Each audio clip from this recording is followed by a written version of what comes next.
Welcome, Final Fantasy Randomizer fans, to the Async number 5 race for the Tower of Ordeals Tournament of Champions. Ahead of the bracket reveal after this race. How fun is that? My name is Stevie Knock, jumping in the booth today with Fellison, with our tracker duo of Catnip and Mecklin. Fellison, I would normally say, hey, what are we doing with these blursings? But I noticed there's no blursings, and there's a lot of fun other stuff to deal with. That's right. For a change, this time the RNG rolled us 2019 seed. So that's before the time of blessings and many other conveniences such as speedboat. So there's a couple of stuff to go over with this flag set. So first off, there was a captain and squabby mechanic in that tournament where every race there was one class that was the captain and was forced, and one that was a squabby and banned. So in this race, the captain's the fighter, and the squabby is the white mage. And the Danny flag set approves. itself, it's a 3-loose flag set with not that many incentive locations, only in addition to the usual NPCs, just Ice, ODS, and Marsh locked. And one thing of note is that the enemy scaling is extremely variable in this flag set with, if I recall correctly, normal enemies range from 50 to 220% and bosses from 40 to 230%. So some bosses you will one shot, some you very much will not. Anything That else that jumps out to you, Tavian? honestly, the number of things that could go wrong with this, and I never ran these flags personally. I got into to the randomizer around 2021, so at least seeds from 2021. It'll be very interesting to see how things go with this. I do notice we have the three-man party for Budge Mono, going with just the fighter, the red mage, and the black mage, and no thief or black belt that we see for other runners. I like that. Less menuing. Indeed, but with the potential spikes in difficulty for Topher, I really understand wanting to bring a black belt. We see two black belts with Ghost Pirates and Selink a lot. Then double red mage for Roger McBain. I like the double red mage personally because you can choose to down one if you don't need it, and given the fact they're only white casters, chance for more life gas. And looks like we are ready to go. The runners checking the shops in Canaria. Oh, ADC has some pretty decent stuff in white magic, but not a lot that's learnable. Yeah, you got lit Right? 2 or lit 3 and Invis 2 or heal 3. Very nice magic, honestly, but Here 3 is promo locked for the red. But Invis 2 is very nice to have indeed. pretty solid armor selection, as well as some reasonably cheap weapons, a dagger, saber. Nothing too crazy gear-wise to start. I see We a do couple have of the runners are taking the time to kill a group of imps on the way to Toph, probably for safety. getting those few extra levels on ahead of the fight. Check the store for Roger. Nothing special there. No cheap houses, unfortunately, to be seen just yet. But no starting gear. Newer flag sets, we have the survival kit where you get potions, tents, and so on to start with. No luck here. No creature comfort. Yes, that would trip me up quite badly in a race if I were to run this. Budge, first runner through Garland, one shot with some lightning, gets a bottle from the king, and the princess has a crystal. Free bridge, so that's an immediate check up to Matoya's cave, check Matoya's closet, and see what she's got behind her desk. Or table, whatever her crystal ball's on. And making use of that early money to stock up on gear. I'm not familiar with flag sets from that time, so I don't know how valuable early game armor was at the time.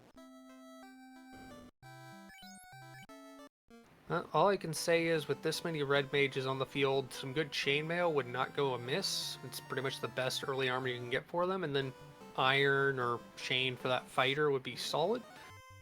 Yeah, it's still mind-boggling to this day just how cheap the chain is for the effect it has. Parallels the reality. Chainmail is incredibly efficient for its, well, mass and cost, although it's very labor intensive to make good chainmail, so trade-offs IRL. Budge Mono checking the closet as we see a second bridge boss for Ghost Pirates heading that way, and TNT is our first loose found in Matoya's. And a Dragon Sword. That is excellent kit. And Matoya gives us the Adamant, so that will let the runners go check Dwarf Cave with full impunity, with both checks in one. Now, with the pirates being unsafe, yeah, you've got Lit 3 as a sweeper, but do you think you just go to dwarves now and get those 2 turn-ins before heading to fight Bicky? Well, again, I don't have experience with the flag set, but I really value the pirates for their early XP and gold, so I would probably head for Roka, save before fighting them, and see if I can get a sweeper first with a good turn order. But only give it a couple tries if they end up being awful. Fair enough. And of course, going to Provoke, you've got access to that level 2 magic you otherwise wouldn't have, and ooh, Budge Mono is heading towards dwarves, so divergence. Budge thinking what I was thinking is... but of course, this is a town shuffle. Oh, well, that's not the pirates, that's the sages, so that's another free incentive item.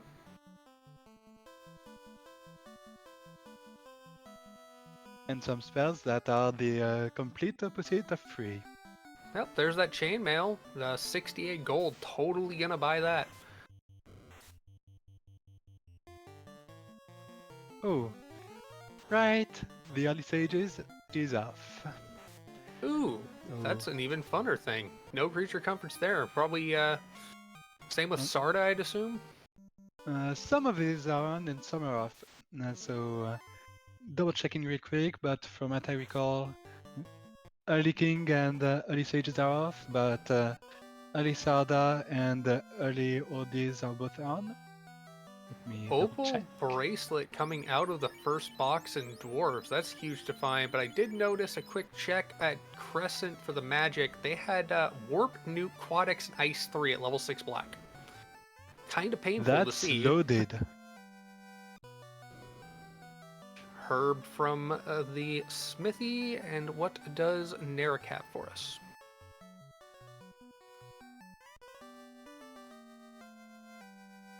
A slab of stone, excavated by the dwarves.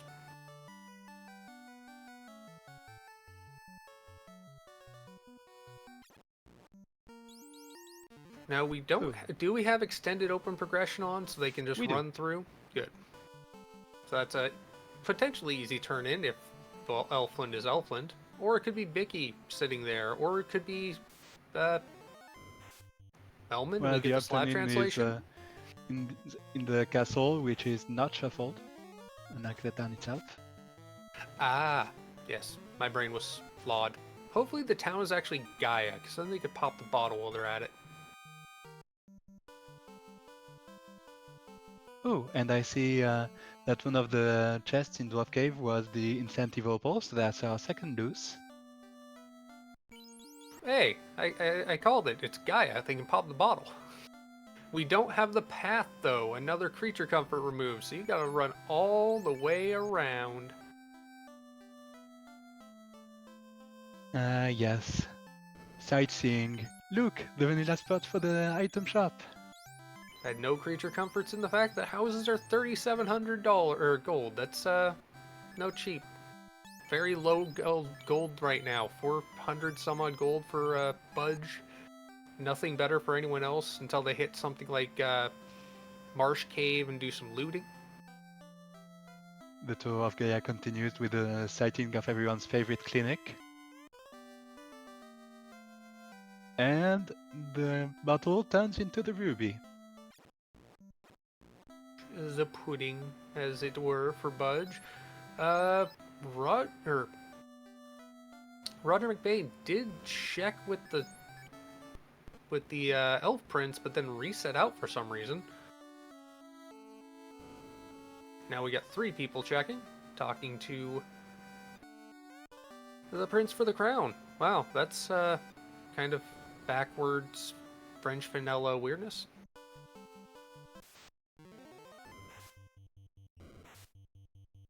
We already have the crystal, so we can't go back to the crystal from Garland, so whatever. That's probably going to be our boat.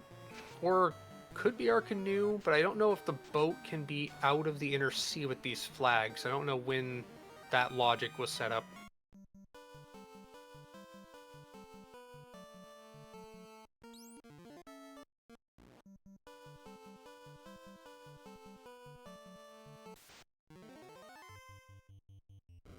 But I out for Astos' window.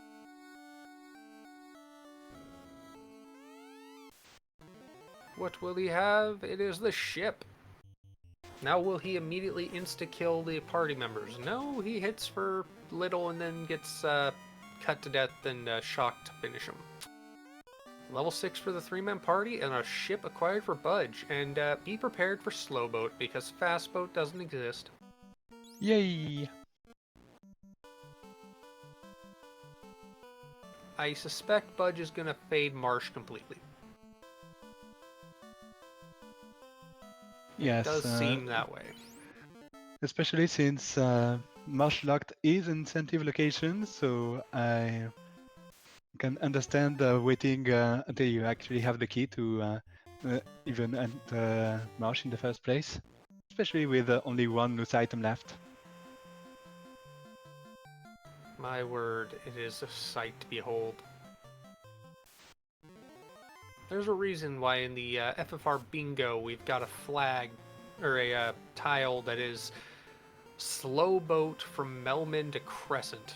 Literally forcing the longest possible dock-to-dock boat ride at the slowest possible speed. Actually, Ross, I'm pretty sure it was Provoca to Crescent. What did I say? Melmond. Ah, okay, I have the trip there, you're correct. Provoca.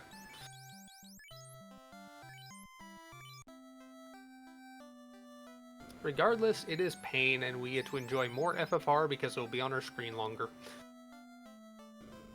Yes, the floater is more important than usual when Slowboat is on. Budge seeing the level 6 magic and going, oh, well, okay.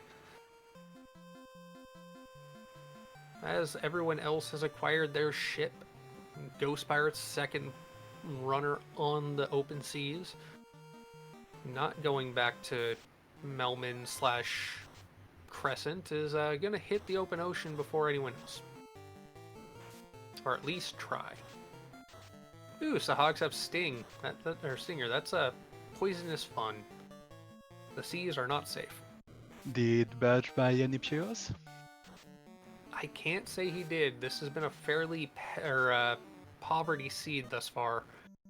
And looks like we have on rack at Melmond with nothing shop item acquirable. Gonna possibly check what's the magic, and looks like Ghost Pirates doesn't have a house. Just gonna save up at the worst inn in the game.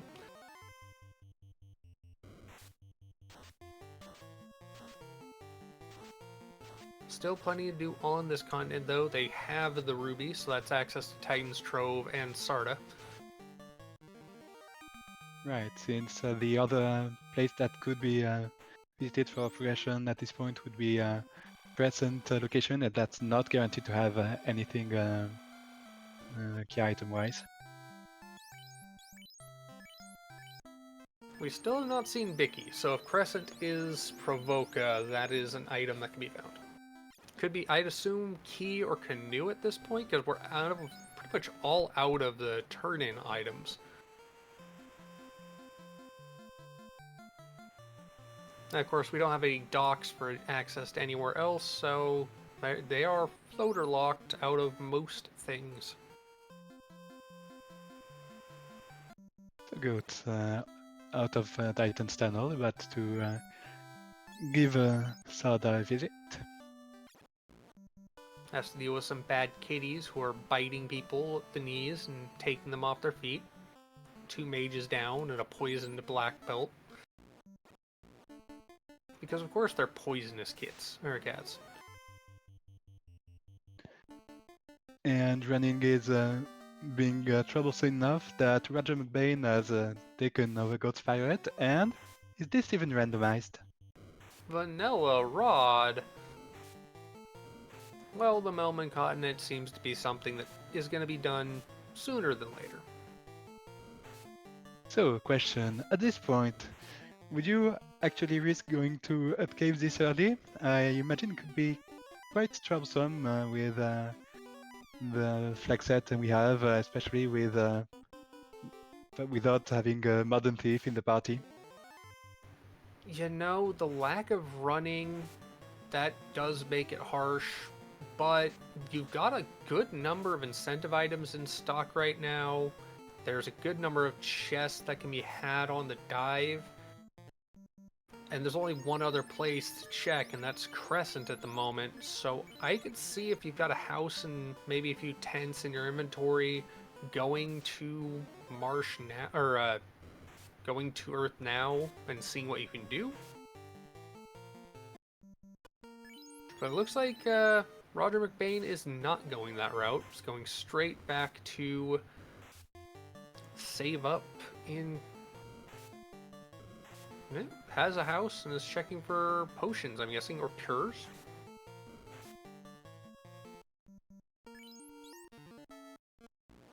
Right, with other chests that have been opened so far, that's adding up to actually enough money to finally stock up on some early consumables. No white mages. Again, that's those potions are super valued, and goats and Roger McBain are both going to Earth, so they're going to take the proximity play, get what levels they can on the walk, run from whatever they hope they don't want to fight, and oh wait, we have increased encounter chances in these dungeons, don't we?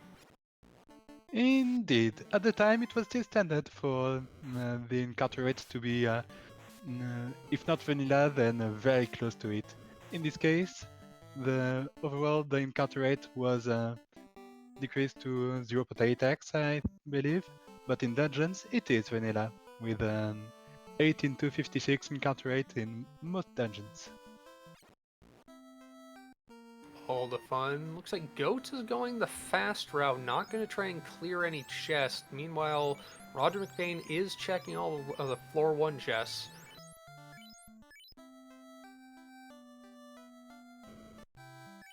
I can understand leaving the floor 1 chests for later in case you are desperate for finding the third loose. Though I would at least check a couple of the chests on the floor 3. Yeah, we saw the Asher chest pay out a house. That's pretty good value. And Roger McBain did find an Aegis shield out of that left bottom room on floor 1. That's a pretty nice thing to have, but of course we need the floater and the tail to promote.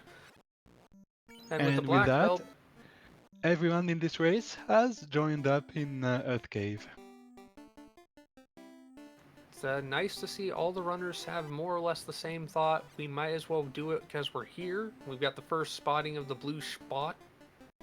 Does light do the damage? Does the punch do damage? That punch is not effective.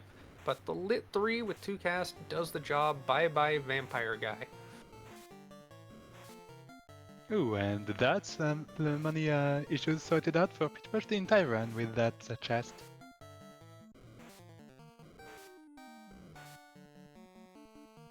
Good value on the chest there, and Roger McBain picking up a fire sword out of one of the chests on floor 2 in Earth. That is going to be a pretty potent weapon against, I don't know, undead that don't like to be burnt alive.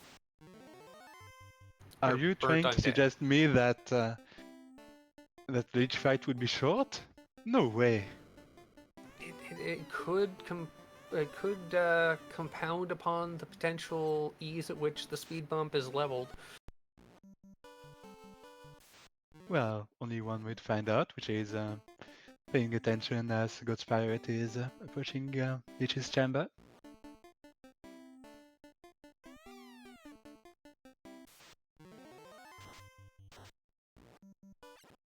Putting the black belt in front, as since for now they're meat shield with not much offensive value. Good old the bladed meat shield tactics. And Ice 2 in exchange for the Lit 3 takes down the Red Mage, but you still got Lit 3 cash, you still got, I believe, a Dragon Sword on that fighter, and gonna heal pot instead of try and swing with that black belt. Try and keep that fighter up. Fighter tickling Lich. And looks like this Lich has a lot of absorb. That's the high maximum scaling showing its face right here. 92 damage crit, but Lich is still... Oh, and sleep hits. Good thing it comes back up a fasted Lich. What the heck am I seeing? I mean, Lit 2 makes more sense. It's a cast, and 25 damage stinks. And hold for paralyzation. What?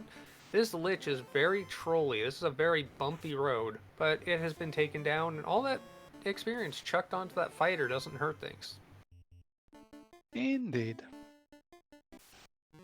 First orb lit by Goat's Pyre, so just past 1830. We're seeing some other runners that were in this async in chat showing us that this Earth Cave was indeed quite brutal, and a point where several people have quit out of this race apparently. You know, those kind of situations do exist, and looks like Sir Link-a-Lot getting that fire sword moves the dragon down to the red mage, the fire sword in the fighter's hands, so divvying up the weapons for a position where you don't have casters. And I did notice Roger McBain fighting some Saria giant packs, and I believe, giants with stone touch, and there was also some poisonous going on. No experience on that fighter. That was the first tile in the Hall of Giants, it looks like. Do we have shuffled trap tiles, or is it vanilla? I'm pretty sure they are shuffled. I'm gonna double check. No, they are vanilla, indeed.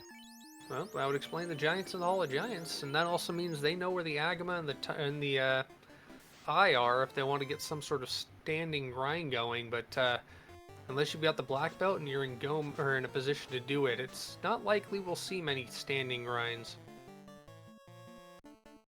Yeah. Well, I mean, 50-50 on who's got the black belts and who doesn't on the stream, but...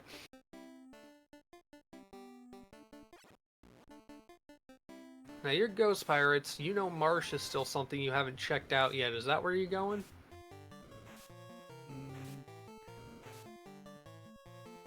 Did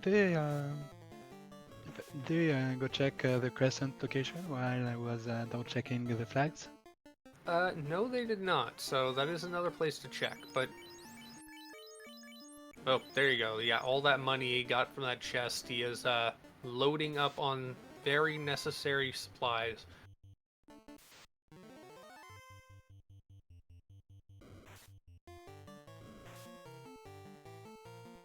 Probably going to pick up his level 6 magic, and a ribbon out of TFC Earth. That is a huge find for Sir Link-a-Lot. Probably looking for a loose and getting something arguably even more valuable out of it. I didn't see if there was a jingle there, so I don't know if that was an incentive loose ribbon or just the straight up one of the two loose ribbons. Looked like a loose to me. If I'm not a non-incentive ribbon indeed.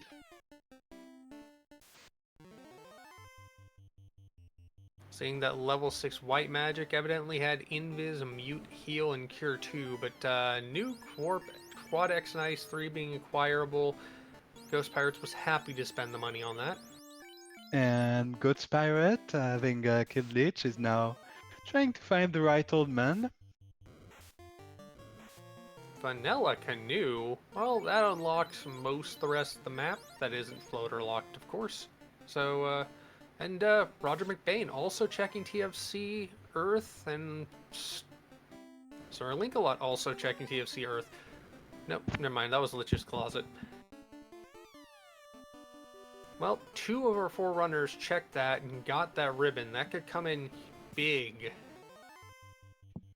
So with that canoe in tow, that opens them, among other things, 2 of the initiative locations, which are Ice and Ordeals.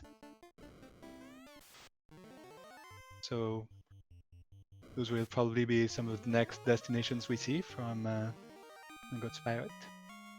Ghost Pirate is heading south. He could be heading towards Ordeals. It is possible he's just going to start heading to the east and make his way to Crescent. It's actually not a bad thing to have the canoe when you have to go to Crescent because you're right by the water system to get to Volcano and Ice.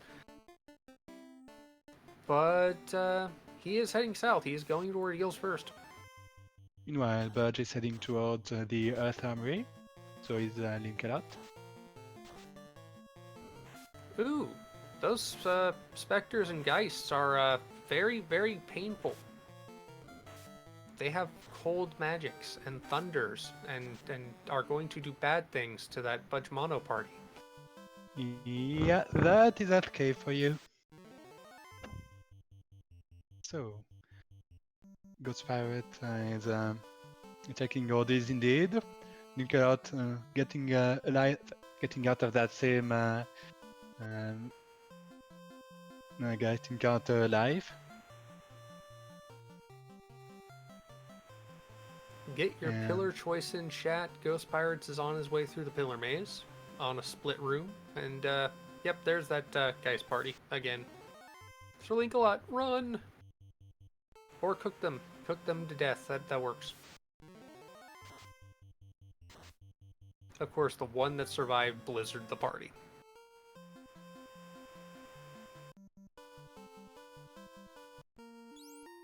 I see a 3, I see a couple 4s. I'm going to say for once it's going to be 2. Well, I see that the Earth Armory mostly paid off with money and the Light Axe. That light axe is pretty potent. I mean, they get the fire sword though, which I'm assuming is going to be the more common use of. Hey, it was pillar 2. I win. Or Ghost Pirates win, because he's through the maze.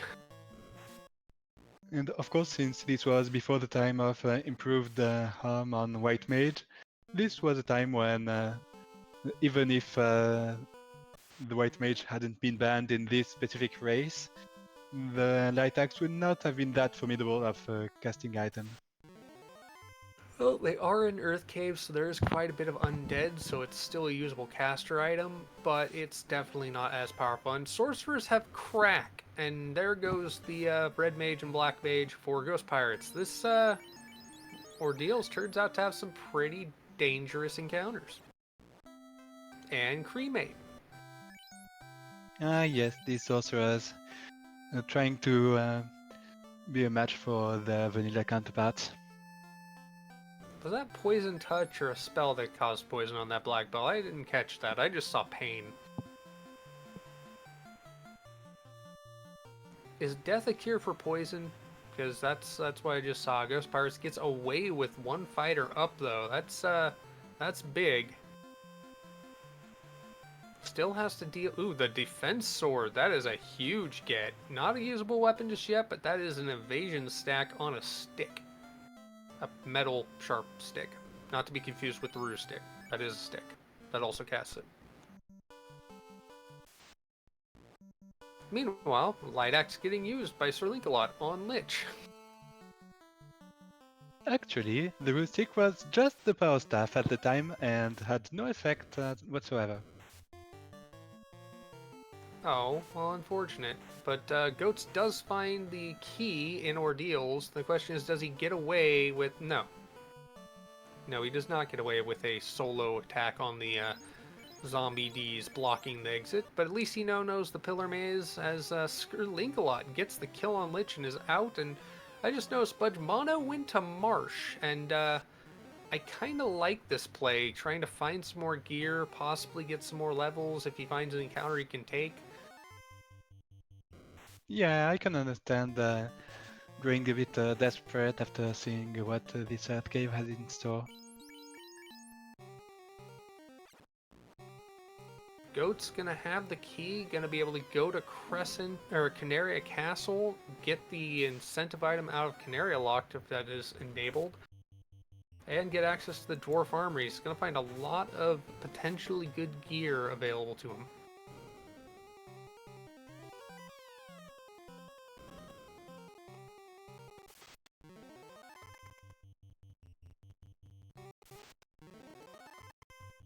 So Goats has made it back out of the Pillar Maze a bit faster this time, knowing the actual path. Now the question is, does that save him enough steps, not having to run through the Pillar Maze to figure it out, to avoid that encounter that took down 2 of his party members, or 3 of his party members before? Those sorcerers are pretty common actually, so I wouldn't hold out my breath. Big grab for Budge Mono out of Marsh Top. Finds a Sun Sword. Nice. One of the best pre-promotion swords you can swing. Second only to the Massa.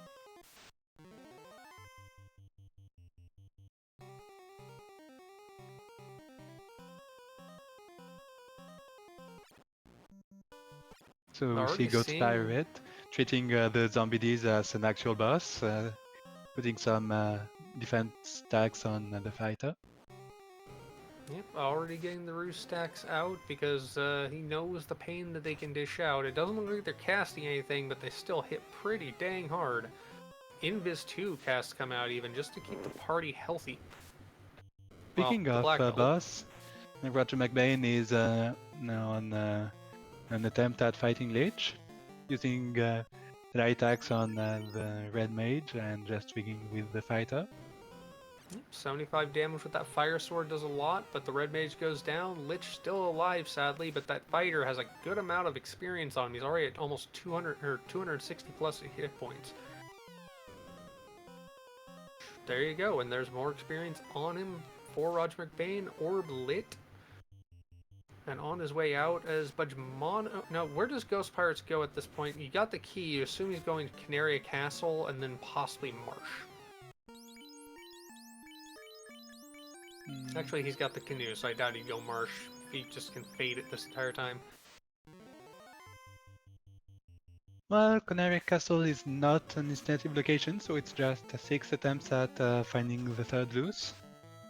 Ah.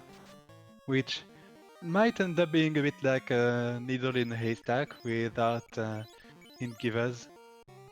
Actually, he would go to Marsh Locked, because Marsh Locked is an incentive item. No Canaria Locked, but we do have Marsh Locked. True.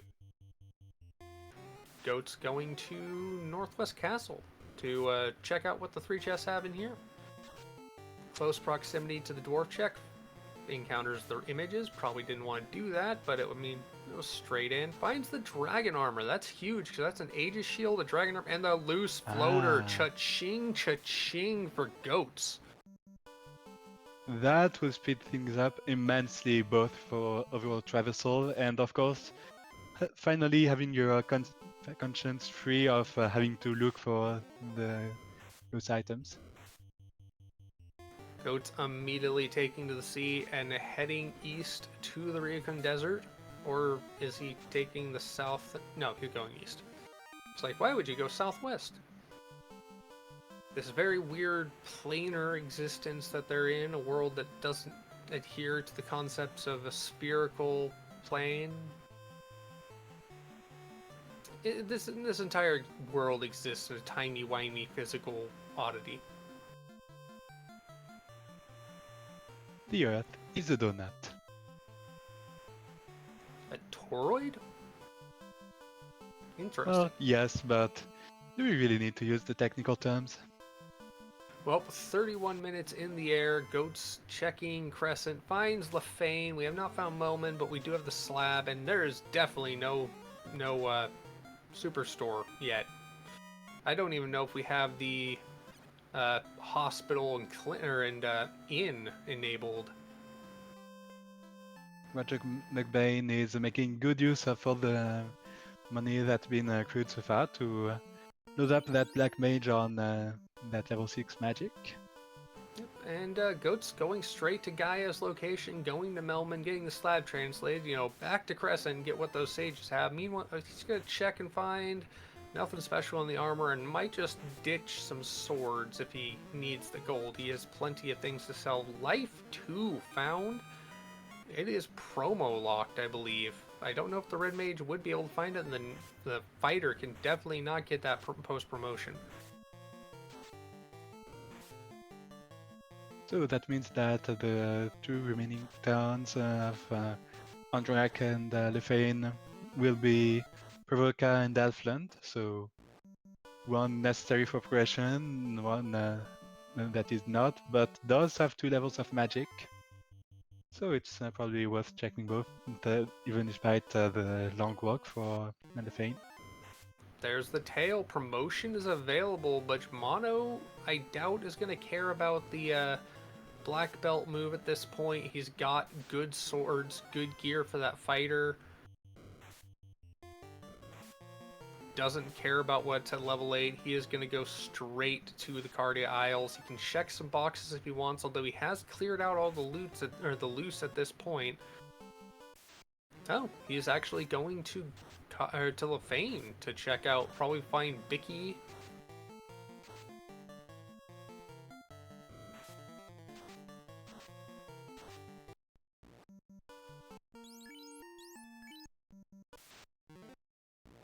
Meanwhile, Roger McBain canoed his way to Lefane and gonna start hitting up the waterways. Probably Volcano and Ice. Does not have did not get the key. Does not have his floater. So gonna stick with what he can get to. And oop, Elfland. That could be our shop item location.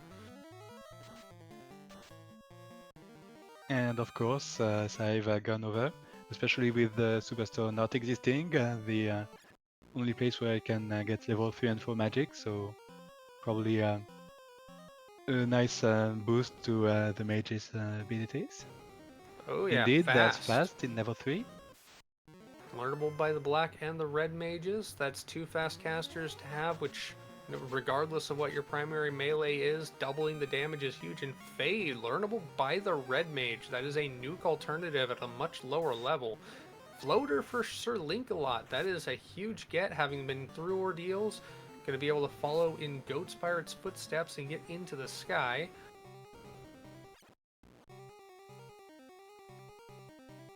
And we'll note that this Fade is even night learnable, though taking the detour down the Lefane Peninsula just to get it on the night is a bit of a question of play, in my opinion. And not likely. Did see some 7,000 or so gil gold bracelets in the Elfland Armory shop. I doubt they'll be spending the money on that, though. So far, I've seen a lot of really excellent armor picked up. And speaking of, that was an Invis Tusher coming out of the Elfland Treasury. And in white level 4, we could see life in a slot that is never red learnable. So, are you telling me that they don't have access to life or life 2? where was life 2 again? Slot 2, level 5 white. I believe that's promo locked for the red mage. I don't think it's locked completely. Yes, I believe it's learnable. It's definitely not learnable for the knight. And there we go. Goats is in the air, just about 36. And the Oasis did not have the shop item. So, Provoca, which is an on-rack, which is the next check for goats, is going to have our shop item and our pirate fight. And at this point, I think the unsafe pirates flag isn't going to matter that much. Interesting, going to ice or waterfall instead of going to Provoca. Right, since the robot is an NPC rather than an incentive, one of the other incentive locations, so even though there are very few incentive places, the waterfall is one of those.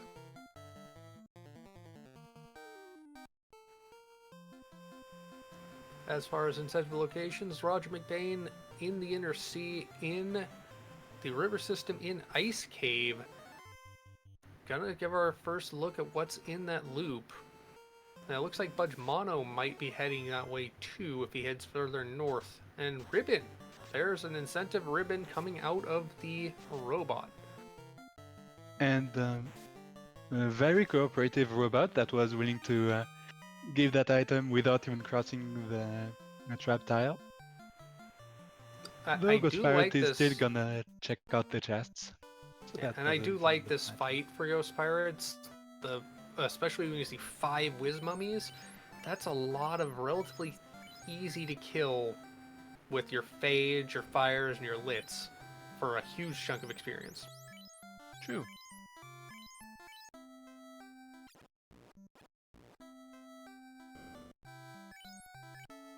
Corneria Castle being raided by Sir Linkalot finds an Opal Bonk, a Whiz Stick, and some gold. One thing I will say, speaking of huge load of experience, is that the gold and experience scaling in this flag set is actually very weak by today's standards, with just 2 times base multiplier and then progressive scaling of plus 50% at 15 items, I think it was. That is definitely sub what we would consider reasonable for a race these days. More of a challenge flag, but we enjoy it because that means there's more for us. And Budge Mono is Peninsula of Power Grinding. This is not something I expected to see. Well, it might be the only thing left to have a reliable shot at this lich. Get more HP, more spare slots. Roger McBain finding the Vorpal. That's a crit stick that can be used by the red mages post-promotion.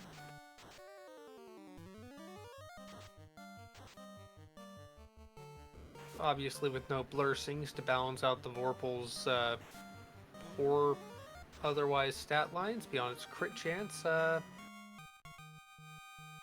Not as fun as it could be. Yeah, it will need quite a few tempo stacks before it ends up dishing out the kind of damage we'd expect out of it. And that is the loot. Ice Cave is the most assuredly necessary. Roger McBain also taking another fight. I don't know if he meant to, but going for this eye. It did not cast any big killer spells, and Lit 3 is doing the job. So, of course, with that low scaling, that's only 830 or 800 plus points per party member per fight. So not something you want to take a lot of. It's very inefficient right now.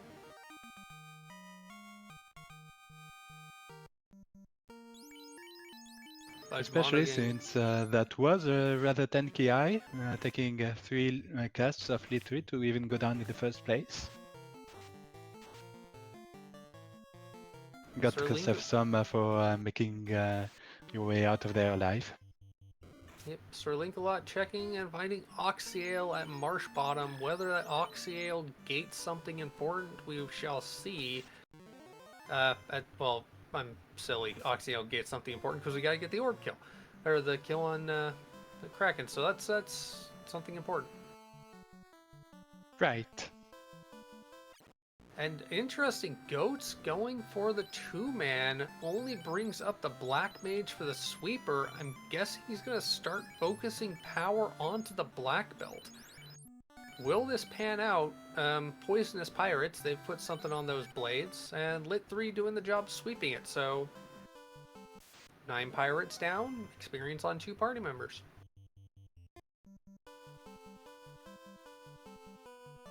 Meanwhile, Budge is going back to the pop.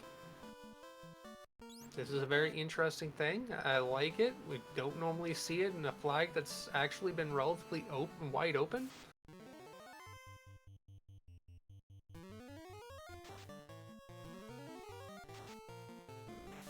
Even finding some stack on the Peninsula of Pava.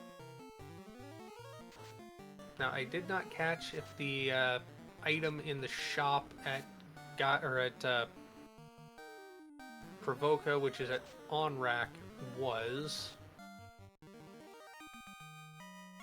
or if there is even there. I don't believe with these flags you can have a no shop item.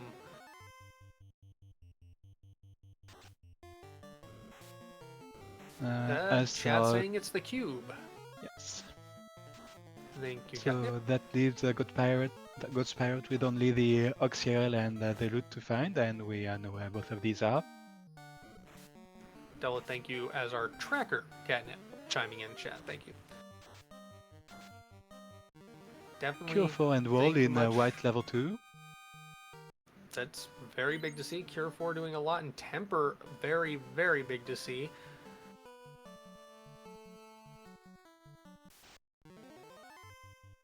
Double shout out to our tracker duo, keeping everything noted for us in Twitch or in Discord and on the stream.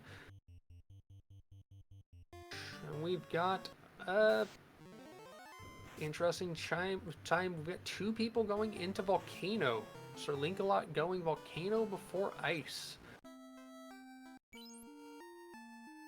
Indeed, Roger is probably looking there since the loose items are in chaotic mode, so they often tend to show up in dungeons with many chests, with Volcano being especially one of the ones that comes up the most for that. Rather chest dense indeed. In this case, we do know that this was not where the floater ended up. Goats Pirates also going Volcano. So we've got 3 runners with all the weird divergences all in the same place. Meanwhile, Budge looks like he's trucking back to free fight that Lich. Or at least make it to Lich. I don't know if he made it to Lich before. I think he died in encounter in Earth Armory. And I see Ghost Pirate just skipping the armory floor. Honestly, he is an Oxiale and a loot away from Go mode, and that's a trip to Ice Cave and or Ice Cave and that's why we have tracker notes. Loot in Ice Cave, and Marsh has the Oxiale, so Marsh locked in an Ice Cave gets him full Go mode. And Ghost finds the Ice Sword, and the Power Bank. So, with that and the Defense Sword, I'd say that's pretty much all the gear you'd ever need for the endgame, unless it winds up being pretty harsh one with some Dofafins rolling high or having some awful strips. Yep, he does have the tail, but there's still the question as to whether or not he wants to go for a grind and bring that black belt into punch cannon mode.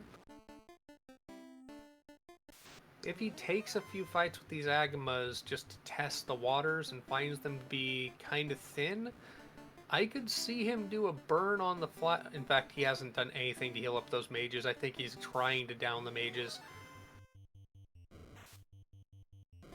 And that Agama is on, well, not as tanky as it can be with those flags, but still a bit durable. It is a bit chewy lizard meat there, but the spice is tempting Goats Pirates because there goes the red mage, fast on the black belt. Still has some hit points on the fighter, but won't last more than 1 or 2 hits with that Agama hitting as it is. The grind has begun.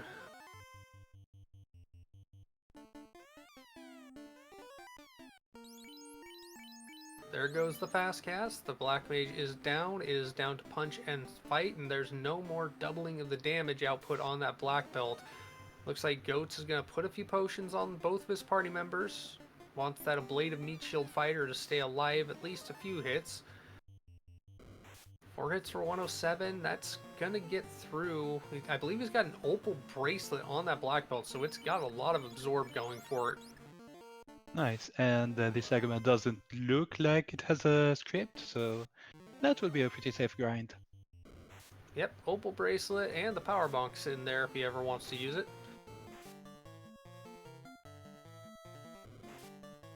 Pro Ring, Ribbon, Power Bonk, Opal Bracelet. Obviously, you could take a Master up and use that kind of gear and effectively get the same protection you get from the high-level Black Belt. But why waste it? You can level them up and then promote the rest of your party. Get that M-Def, and ooh, there's another loose ribbon in Volcano or Agama floor top left boxes.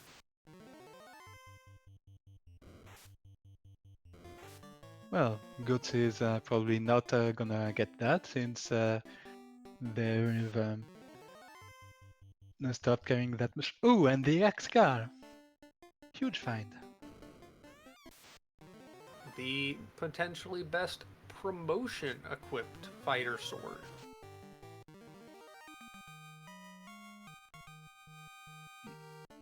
Actually, I stand corrected, double checking the flag set, and the weapon elemental and type bonus is just vanilla at +4. So it is not as exciting of a weapon as it usually is nowadays. Very true. I mean, it was banned in the Lefanian ladder recently because it was just too broken with those buffs. But it's still a very good sword if the runners choose to use it. We've got access to a Vorpal, we've got access to the X-Cow, defense sword, so many swingable weapons. But Ghost Pirate's just going punch. And at this point, working his way up to 6 hits. Once he gets to 6 hits, this could be a one-shot on the Agama and really crank up the speed of the grind. Level 19 for his Black Belt. Budge raiding the Earth Armory as Sir Linkalot joins Goats in the Agama floor. And Roger McBain going to the Red D chest, see what's there.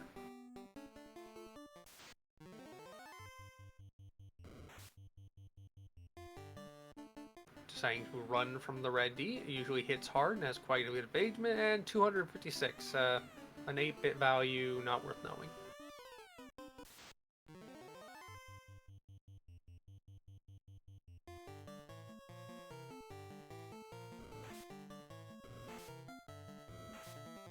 Roger. So Linkalot has the fighter down. Sterling joining Goats, not just in the Agama room, but into the grind set. That is huge as Roger McBain getting everything shuffled, about to face a carry. Meat Meanwhile, Shield Red Goats Mages. has made it over the level 21 benchmark and is now getting 6 hits, handily one-shotting the Agama. Punch Cannon online. Invis 2 coming out, getting some evasion stacks going. Lit 3 comes out, 41 damage. Carry hitting 7 hits for almost all of a Red Mage. Invis 2 from the other Red Mage, gonna stack Invis casts on the rest of the party. Swing and Lit 3. Looks like that Light Axe is being swung, 47 damage. Invis. That is not full evasion, that's 3/4 or 2/3 of the way to full evasion. But Fire 2 doesn't matter about evasion, it just burns things. Nope, that was not an axe, that was a sword, I just misidentified it. Another Invis comes out from the standing Red Mage. both the black mage and the red mage down. There's your full evasion kit from the invis stacks on the red mage, but Carrie doesn't care, she just crits. 89 damage, invis stack coming out, power bonking, and another crit. So evasion really doesn't matter. She has so many arms, she just swings until she hits something. No heal pots. That is an ouch for Roger McBain. He's red mage finally doesn't get hit. But if the fire comes out again, it will likely go down. Black shirt gonna use the ice 2 cast, do 20 some damage. Dark coming out, nothing doing. Swing from the fighter, 227. That's a good amount of damage. Black shirt, fire 2 comes out, taking out the red mage. No black shirts left. It is swing for the fences. In the meantime, Butch has finally made it out of Earth Cave, beating Lich with as many people as the combination of the red mage, and just hitting the fighter and occasionally using the light axe, and the fighter just swinging for slow but steady damage. Yep, Roger McBain done with the volcano carry fight. Has 2 orbs lit. First runner to get 2 orbs lit, but still has not been to Ordeal, still has not got the key, does not have the floater, so still quite a bit behind in progression. Meanwhile, Goats Pirates and Sir Link-a-Lot in the grind set. Goats in the one punch mode.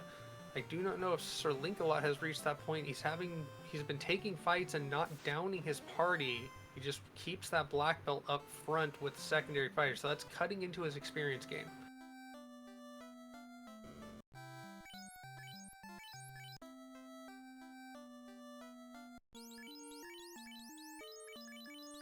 Roger McBain going to Canaria, gonna res up his party, probably pick up some health pots because he's got plenty of gold at this point, 130 grand.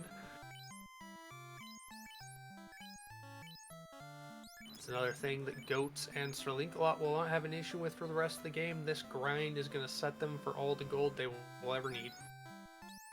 Right, and after that they'll just be able to blitz to the remaining incentive locations and through the endgame dungeons.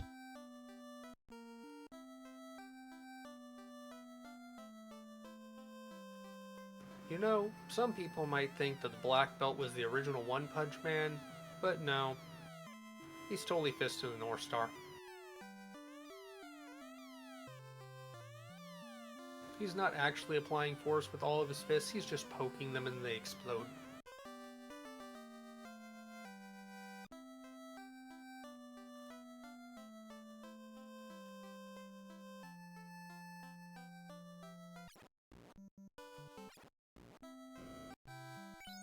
Roger McBain heading south, gonna finally check Ordeals and get that key, which will be a huge chunk of progression.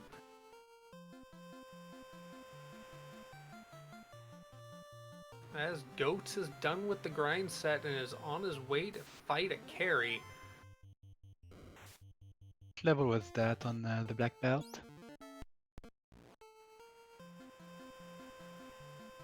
Evidently Looks like enough. 32 given the HP. Deciding to power bonk rather than just go straight into the punches, but that's 761. That's 2 shot on carry. Job done. Orb lit.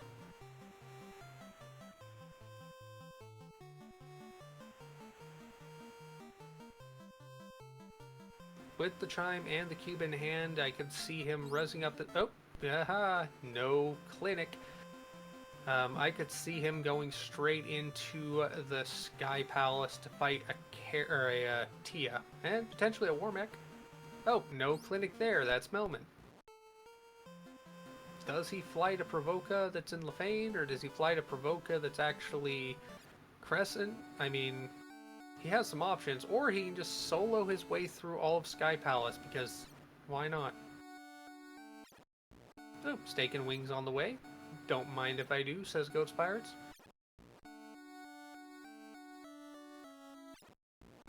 And Budgemano joining Roger McBain in Ordeals. They are both on the Pillar Maze.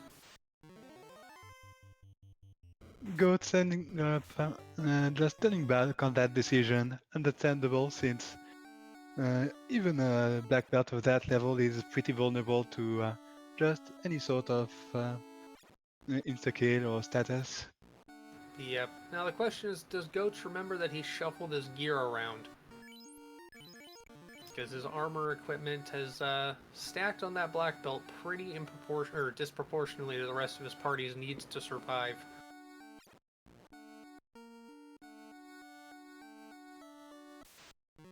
We shall see. Meanwhile, Roger McBain finding his way through the zombie Ds to get out of ordeals as Budge makes his way into the final ordeals floor. And actually, Sir Roger Linkalot is is using that. one-shotting Agamas. Roger is using that as an opportunity for zombie D grind. Pretty juicy experience, all things considered. Now the question is, when will Sir Linkalot call the fight? He's got 8 hits just there. He is going substantially higher on levels. Nope, that was 6 hits.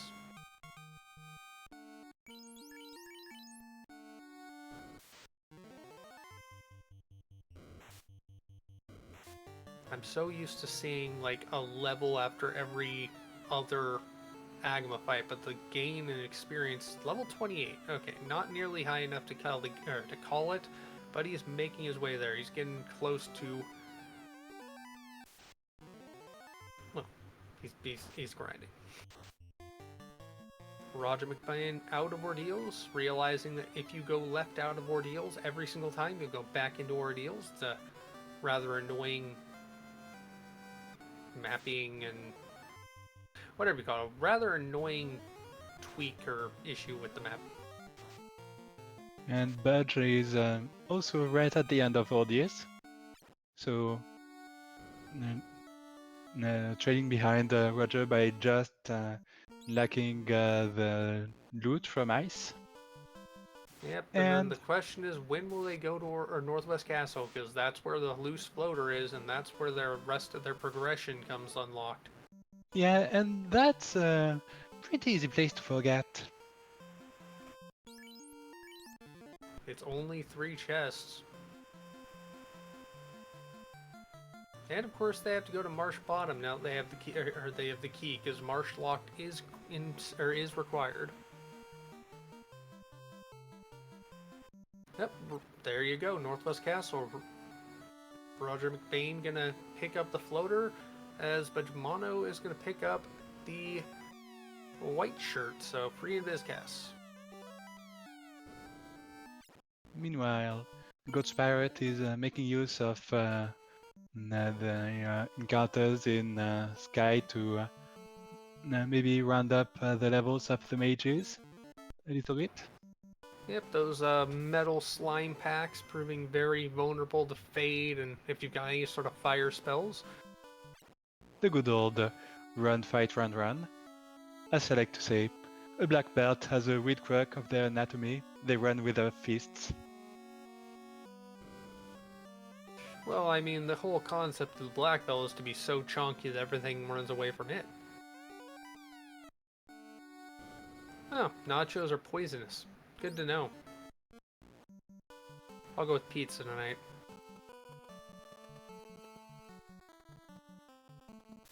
And Roger McBain in the air at just past the hour.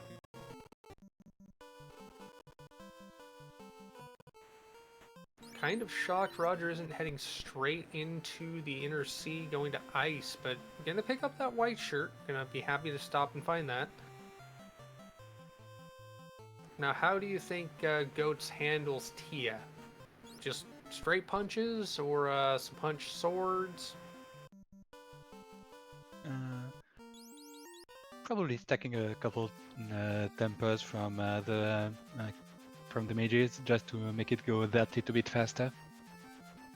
True, he doesn't necessarily need to take the time to bonk because he's got the casters. He's got fast, he's got temper.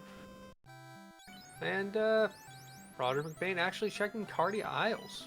Gonna hope he finds loose in the high chest density area, but ooh, I like this. Brack strats. Indeed, that was something else than we predicted, indeed. And Tia opens with Thunder, almost knocking out everyone in the party. And goodbye, Tia. Well, punches do the job. That's a dead Dragon Queen.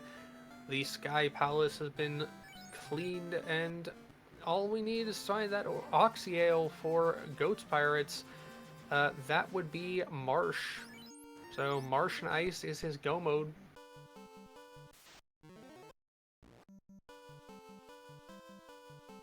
Meanwhile, Sir Linkalot doing the grind set still. And Roger McBain actually going down to promote? Doesn't have the tail, resets out.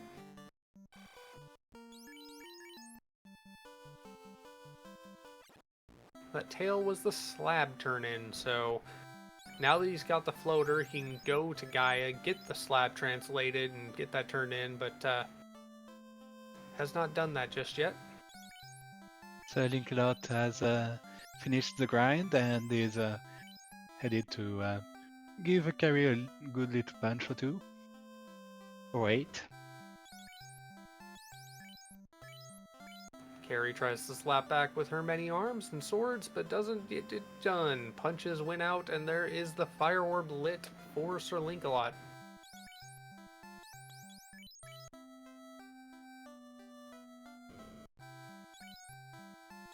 Going north to get to Crescent because it's in Provoke a Spot to res up the necessary party members, remembering to re-equip his gear, which is huge to see.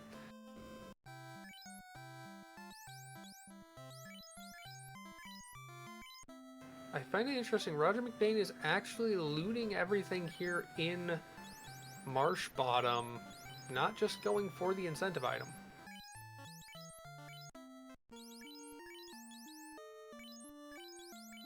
Still not aware of that final loose, it seems. Or was the floater the final loose? The floater was the final loose. He has that. Never mind. Yes, the looses were, I believe it was the TNT, the Opal, and the floater.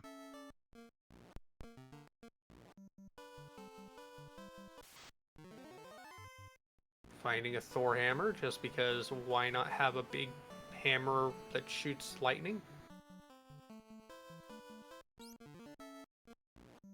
Goats doing the same, both of them on their way to pick up that incentive item in that bottom right locked chest room. Meanwhile, Sir Linkalot on his way through ice, gonna get that loot. Now, did Sir Linkalot actually get the levels on one of the mages to cast Warp, since that was a level 6 spell? I do not know. I think his levels on his mages were in the low teens. Well, the red mage did stay alive for a long while during that grind, so given the path they're taking through this floor, I believe they are using the warp strat. Yep, one Just charge. one. It only takes the one.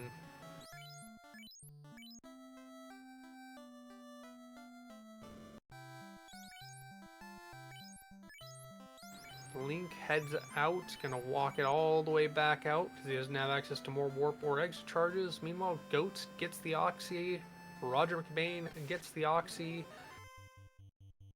From what I recall, dive it's is actually a bit faster to exit ice by just going through the dungeon and taking the exit test at the end rather than turning back, since those first two floors are deceptively long. indeedly do, but of course you have to deal with the encounter force tile at the drop, and then you have to deal with all the other damage tiles, which actually prevent encounters. So, yeah, go the vanilla way if you've got the way out. Q bought by Budge Bono also gets the item from the Bicky fight.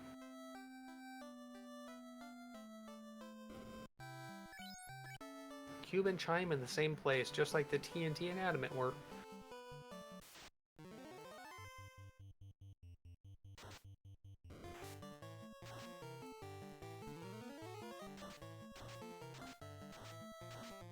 Link Goats, does not have the finally tail. going through the ice cave on the way to get Nago mode, just needing to go through Sea Shrine after that, probably ignoring the Merbet, going straight for Kraken. Now, I don't think Sir Link a lot. Well, he must have. He translated the slab, so he does have the tail. He gets to promote. The first runner on stream to promote, and he's got now access to all the upgraded gear he's collected. Aegis Shield, Dragon Armor, Black Shirt, and that Master having been leveled. So, the X-Cal is not quite the powerhouse we know it to be, with the buffed elemental damage that we usually run with these days, but it's still pretty significant boost in power over most other swords.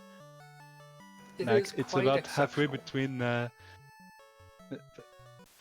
One way to think of it is that it's about one temper cast behind the Massa, which is when the X-Cal itself is about one temper ahead of the third best swords, which are roughly the Katana, Defense, and Sun. Grabbing Cure 4 on the Knight. I like it. Any heals that can bypass the limited stash of pots is value. I'm very glad they didn't roll an even older version of the randomizer, because this is new enough that the thing of being able to buy more than 10 event given item exists. I do remember in older versions of the randomizer they fixed, quote unquote, the lack of being able to buy multiples by having buy 10 of them, so you still had to buy multiple times to get a full stack.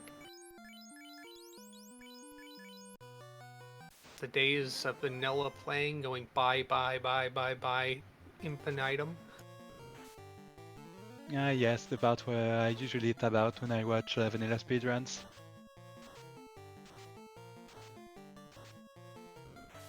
There's the chime from Vicky for Sir Linkalot, about to go find the cube and get full access to every place on the map. Still has to plumb the depths of the Sky Tower and the Sea Shrine to catch up to Goats, who is now on his way into the Sea Shrine. With an active punch cannon, not fully loaded, but a fully capable punch cannon, Goats is in prime position to storm into Topher. But we still haven't seen Kraken. We know there's so much more that can happen.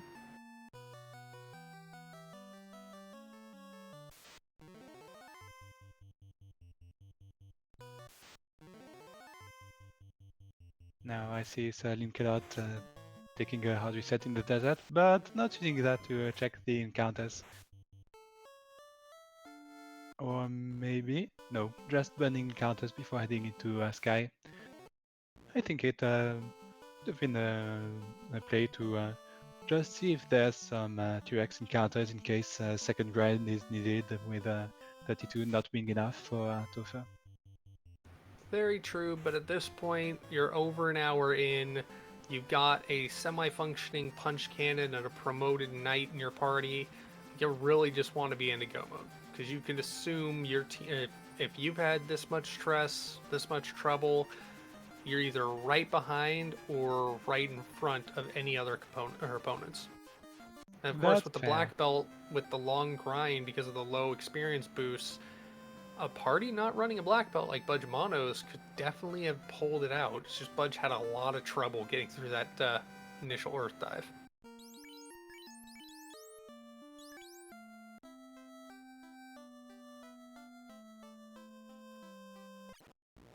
Speaking of Budge, dealing with the slab translation. Has the tail, has access to promotion, gonna immediately pop that. Can see promotion into a skydive if he thinks he has the levels to make it work.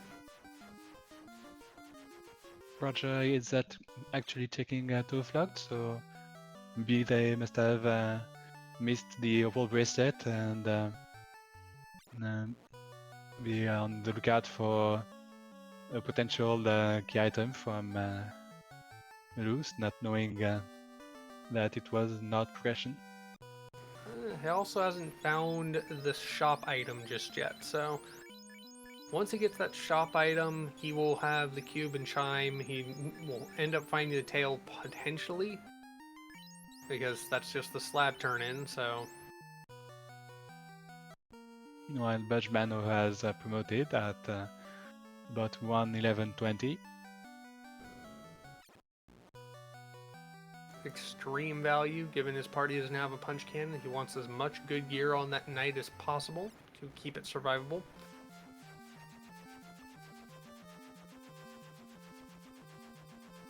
Biggie fight for Roger McBain as we have the Kraken floor for goats, and just on the way through the Sky Maze for Sir Linkalot takes care of some nachos. So with the chime and cube in Provoke, I believe that will be go mode for Roger McBain, just missing the tail, which is quite a valuable find still with a party without black belt. Indeedly do. And speaking of black belt, that's a black belt who just got fasted, who is about to punch a Kraken. Kraken kills the fighter, power bonk instead of punch. Interesting, stacking it up. Gonna temper with the red mage. Does the black belt get one shot? No, the red mage goes down. The black belt gets to unload in one shots with 4 hits for almost 1,000 damage a Kraken, and that is full go mode, all orbs lit for goats. A fitting end for Kraken. Yes, but of course Kraken 2 is stronger back in the past than the present version of Kraken 2, which is one of those, like, why would they get weaker over time flaws in the loop of time, but we don't question the temporal oddity that is this game. And as we were speaking, the punch cannon deals plenty of damage to a Tia, and Sir Linkalot has finished off that fight and is just a sea dive away from being in full go mode as well. And with that, Goat's Pirate is not entering Tofa yet? Okay. Healing up on the world map before heading in. Yeah, that's a good idea. So anyway, before I was interrupted, I was gonna say God's Pirate is entering Tofa at 1:13:42. With these flags, that is a totally reasonable time to get into Topher.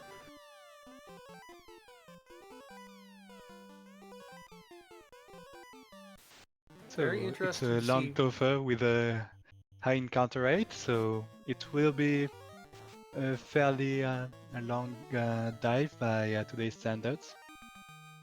Yep, no fun mid-Topher, short Topher shenanigans, no shortcuts. Was kind of shocked there that Goats didn't take that fight. 3 Gasties is a very juicy encounter. Even without EXP scaling, a 4-pack of Gasties is enough to effectively break the XP in the vanilla game. Well, they are pretty time consuming to take down with a black belt that's really just focused on taking them 1 per turn. This is true, but a few levels. Gonna run from the Frosties that have Toxic, understandably so.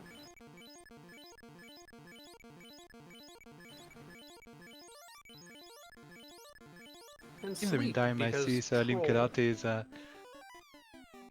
no, that was just a one-off encounter with some sandworms. I was wondering if that was some mini death grind to catch up the mages.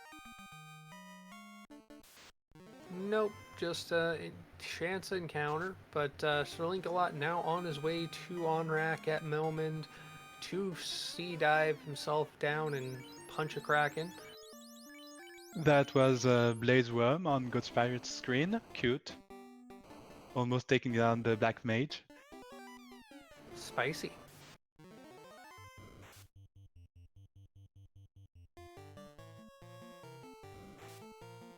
Which, as you might remember, would be quite permanent, given that neither of the life spells end up being Red Mage learnable. You know, that's another reason why the Ghost Pirates would not try and take those Gasties, because one wrong hit and he has to reset out. Same with the rock golem mud golems. That's a good chunk of experience if you can take down those rock golems, but they also hit like a truck. At this point, I would almost consider moving the Opal Bracelet to the Black Mage, since that's the one most likely to be punched down in one hit otherwise. We have a carry farm for Budge Mono. We have a Lich 2 fight for Ghost Pirates. Nuke coming out of Lich 2. Is that vanilla? Because that's 2 red mage and black mage down. Bye bye Lich, but you got no casters. Ah yes, checking the flags. Vanilla boss scripts. Well, that takes some of the guesswork out, but that also, it does not make things any easier. Yes, since the vanilla scripts are actually quite dangerous at times. The ones that come to mind, in addition to the obvious new glitch that we just saw, being Tia's Bane and Chaos's Crack. We did see pro rings for sale. I do believe that Goats is one of the runners who picked those up, and of course with ribbons acquired, and this isn't the level 42 black belt, so he does not have the full stacked M-Def, but he is a fairly high level party member. Budge done with the Fire Fiend, on his way to res party members up, and then probably hit to the sky, as Sir Linklot is on the seafloor Kraken's floor, as Goats is on the seafloor in Toph, and Roger McBain has translated the slab. There's so much going on just now.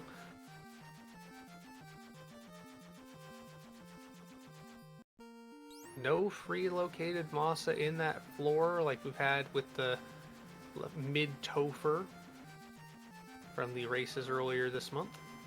And God's Pirate is down to man mode. Man mode with the power bonk. The absorb is doing its job though. That Kraken is hitting hard, but not too hard.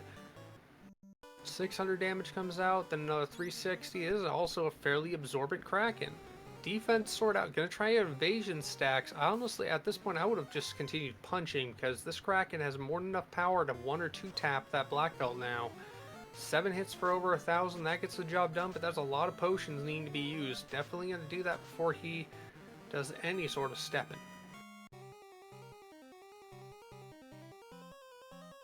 So at this point, whether this dive from God's Pirate will be successful mostly comes down to how strong the reigning bosses have rolled. Since if they rolled low HP, the Black Belt might just one-shot, well, maybe not one-shot these. That's snacky. Well, the fun thing... An air encounter. The wind Potentially can do a lot deadly. of damage. Ask anyone from the Midwest. And meanwhile, Sir Linkelot has reached the entrance of Topher at 1940. Second black belt equipped party going into Topher.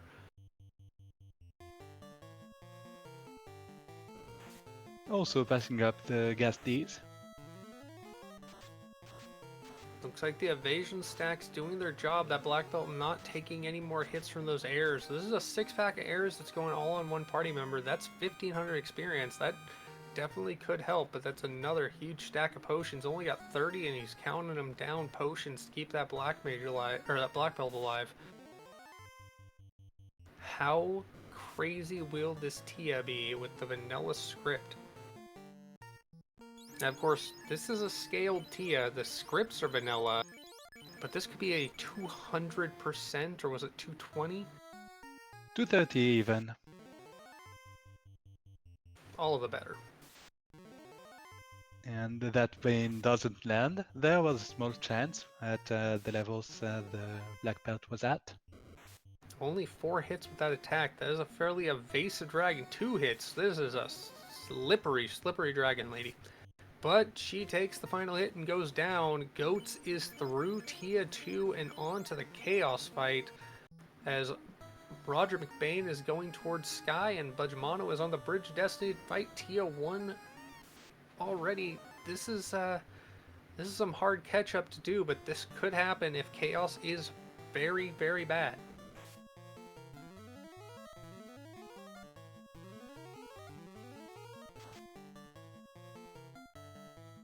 Would you like to take the Chaos fight, my friend? Sure. So, as expected, goats start with defense sword. Chaos casting some spells that do not do that much damage individually, but might end up whittling down the black belt. Slow 2 doesn't land. That would have been a death sentence for the run if it did. And looks like Chaos is quite evasive actually. Black belt only lands 2 hits. Then 4 hits for 884. Chaos is fast, but that doesn't really matter with those defense stacks, and terminated. That's GG for Goats Pirate at 122.14. Man mode for the win for Goats Pirates. Meanwhile, Sir Link-a-Lot pretty close on his heels onto the sea floor, or fire floor actually, through Lich 1. Got past the nukes without losing, or the nuke without losing any party members.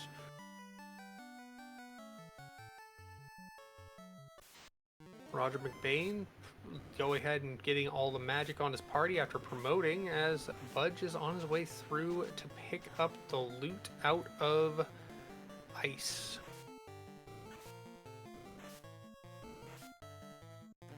Carry taking some hits, Carry going down, Punch Cannon does its job, and onto the seafloor to fight the Kraken.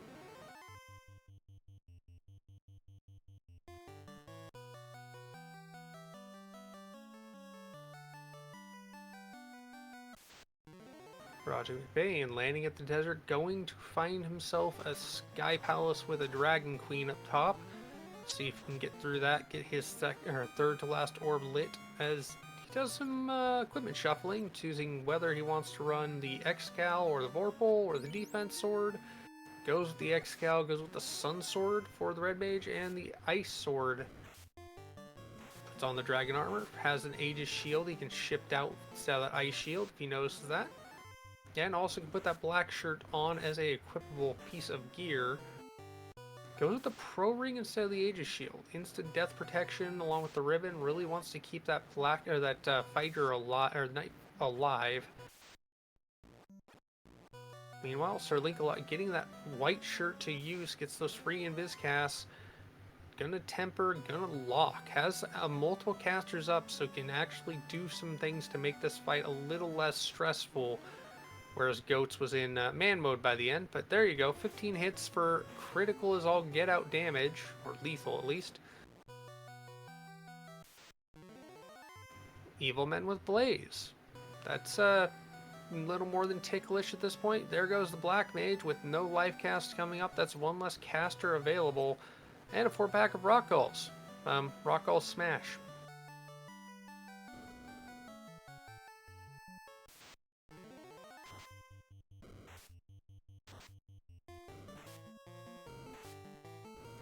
Roger McBain on full go mode, just ignoring the Metal Slime 3-pack and just will take the 4-pack of free chests, finds an Ice Armor, Opal Bonk, and a Katana, completely useless. Nice gear, but completely useless, and Budge has the loot. So that is an Oxyel away from go mode for Budge. Meanwhile, actually, I do notice that Sir Link-a-Lot did get the black belt raised between the fights, so that must have been from promoting and picking it up from Manhunt after promotion. Of course, in this flag set, life in battle is not available yet,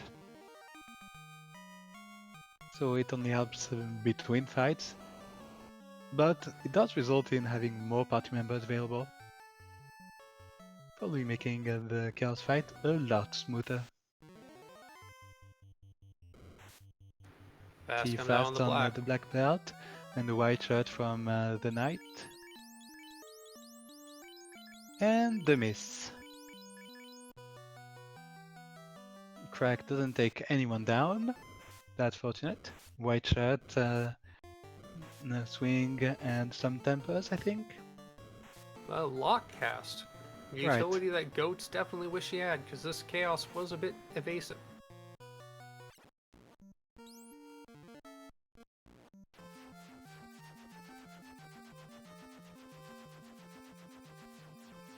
And 6 hits for some 4-digit damage. I didn't have the time to catch the exact numbers, so this next turn might be the last.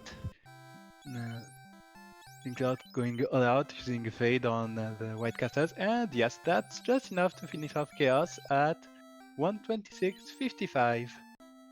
How appropriate that the fade cast gets the job done for chaos. That is a second runner down. It is now down to Roger McBain and Budgemano on stream. Big GG, Sir Linkalot. Very well fought.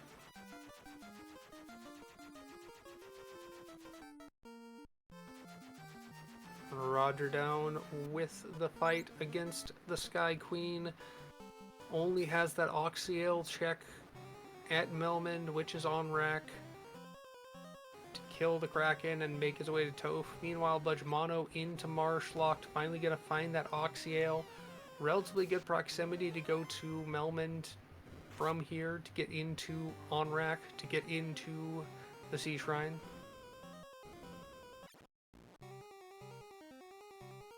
I heard you like a thing inside a thing, so I got a thing and put the thing inside the thing so you could have the thing inside the thing.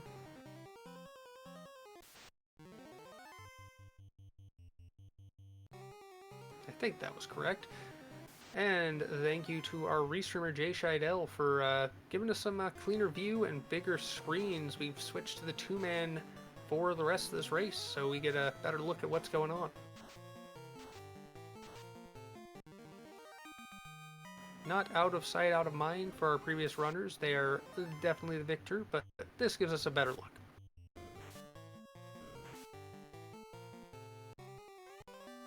And I believe that right now Roger McBain is taking a desert grind on the knight.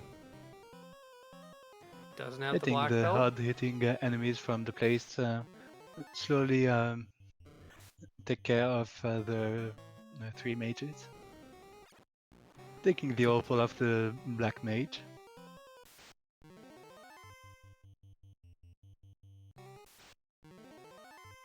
Interesting choice to take this overall grind. It is a very fast encounter off the first, or off the hard reset, and it's reasonably good experience in the solo, 5,000 plus. Yes, the fastest grind sure is the silver lining with the high encounter rate. Meanwhile, Budge out of Marsh with the Oxy, gonna make that quick flight up and dive into sea. Or is gonna go and do some fighting and... Oh, no, he's gonna reacquire some gear that he had previously found and lost. The ribbon, I believe, that was down here. Students, because in beer, this was the 2019 flag set. No, wait, the ribbon was in Earth TFC, so this is the Aegis Shield. There you go. We found our incentive ribbon and both of our loose ribbons. The loose ribbons were in TFC, Earth TFC and Volcano Agama Floor top left. Locations that are pretty easy to skip. I am still shocked that 2 of our 4 runners actually did go to Earth TFC and got those ribbons, but only one of them, I believe, went to Volcano and top left floor in Agama. Regardless, there's Expert level 7. Not going to pick that up, sadly.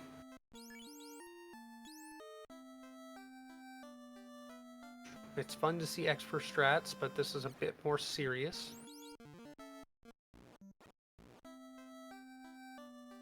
As Roger McBain continues the stake and wings grind, gets 7,100 hit or 7,100 experience from that fight. Budge is down into sea. We will never see the mermaids. We will never see TFC. This is a go, go, go mode in Sea Shrine. And did I just see a Gershark with fast? Potentially jumping on one of the mages if it gets a turn. Did not. Well, sadly, it would have been very interesting to see a super speeded Gershark. I see Roger McBain leaving the desert grind at level 25 on the night. I just had an idea for an alternate fiend. Not thematically Final Fantasy, but we need to have a Revenge of Jaws pack.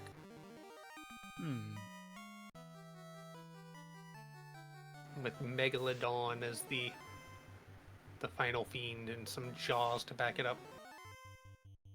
Meanwhile, personally, the alt fiend that I want to see added someday is the Loot Goblin.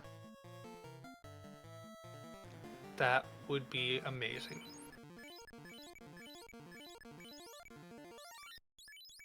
With its loot bag over its shoulder.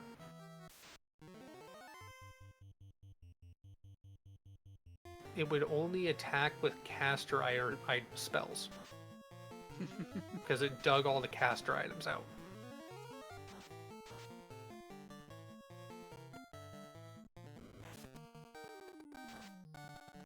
Most of those would be pretty unthreatening, aside from Bane.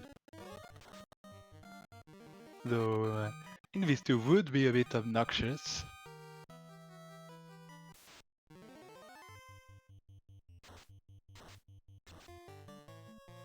Giving it access to Ruse, Invis 2, Saber.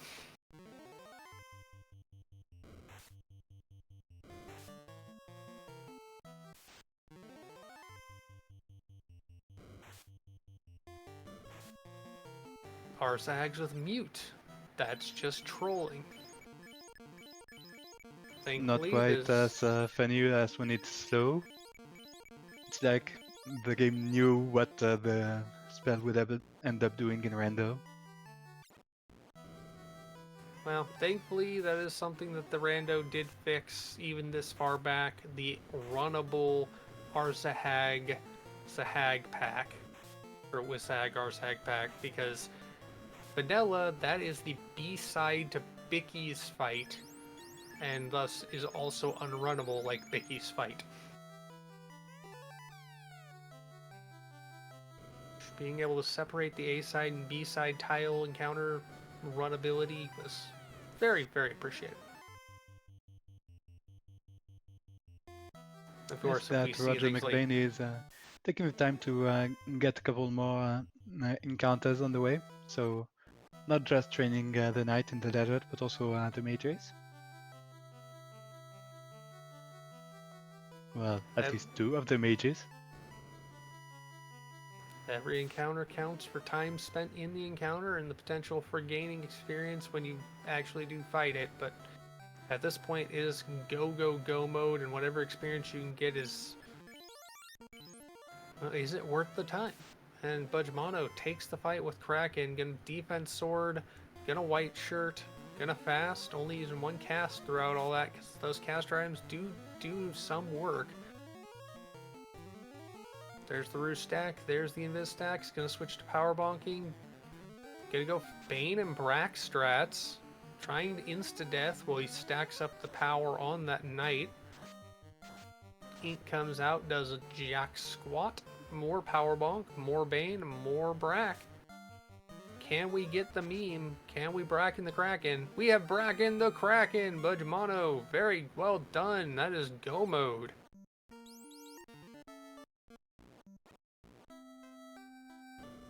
One must appreciate the memes becoming reality. Don't let your memes be dreams. The rando has really taught me just how funny an instant death spell can be. Imagine a universe where that wasn't a level 8 spell. And Roderick Payne following on Budgemono's heels, going in with the fast. has the red mage up front rather than the knight, so if that first slot takes the hit, that's going to be a much, well, flimsier meat shield. Gonna temper, just gonna focus on the buffs and the swings with some evasion stacks to balance it out. Not trying the brack or crack strats or anything like that. Swinging the Excal gets the job done. Probably did it even faster than Budge would with all the times he tried to cast through and buff, but regardless, Roger McBain on his way to res up in Canaria, verify he's got all of his potions stocked up, and head into Topher as Budge Mono made a run to Provoca, maybe to pick up a spell or two, and is on his way to Topher now as well. Both of our runners will be in Topher about the same time. Well, Budge Mono gonna check the Toph chest that he didn't check before. Toph locked. Will Roger McBain do it as well, or nope, Roger's going in, so Roger gets the lead in at 137.30 something.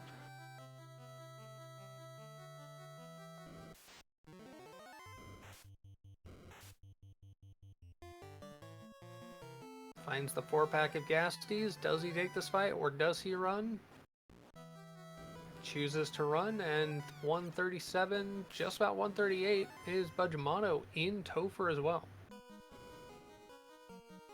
I noticed that Roger McBain has 2 life casters in that party, so that ought to be significantly safer of an approach to Topher. Very true, but we do know Lich has first turn nuke, and those are sub 300 red mages, so those life casters may not actually survive their first Lich encounter. Crazy thought.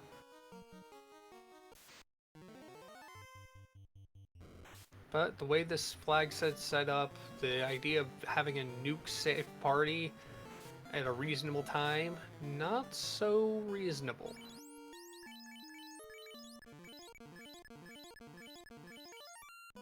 Neither of these runnings having a black belt with a large punch cannon damage output, but you see that fight or that knight for Roger McBain at almost 600 hit points with a fully stacked set of gear, including an Aegis Shield, a Dragon Armor, and a Ribbon. Probably a little more survivable to single encounter or single hits. Budge Mono, meanwhile, a little lower on the levels. That could come back to bite.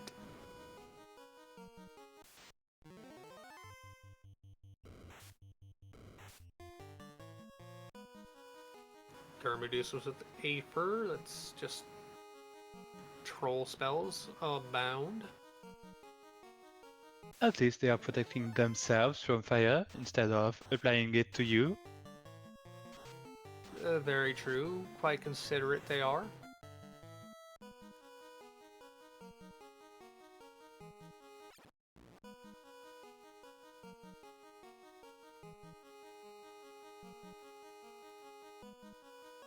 I always find it hilarious when they cast heal. They just clean themselves up. And Budge is at a different point on the encounter table and is not going through that gauntlet of Medusas, and as a result has overtaken Roger McBain, though that encounter heavy spot might come up later for Budge. Yes, I believe Budge went in on the hard reset and Roger might have burnt an encounter off, and there's the nuke, there goes the red and the black mage. This is Budge Mono in full man mode with a knight instead of a black belt, and off after just one fiend encounter. Meanwhile, Roger McBain gets through it and does not lose a single party member. So that is Roger through with the full cast, including 2 life casters, as you pointed out before.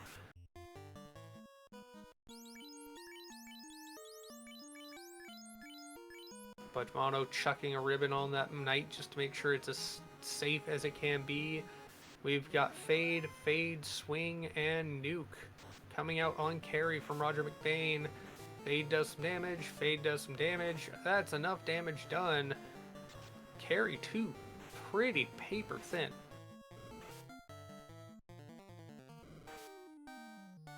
I like this from Budge Mono. He's got a 4-pack or a multi-Agama encounter. He knows these Agamas can't do much to him. so might as well take it. Huge chunk of experience, which he needs now to keep that knight alive.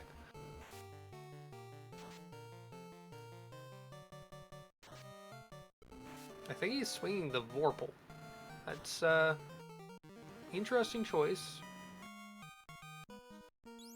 Wow, only level 21 on that knight. That is spooky.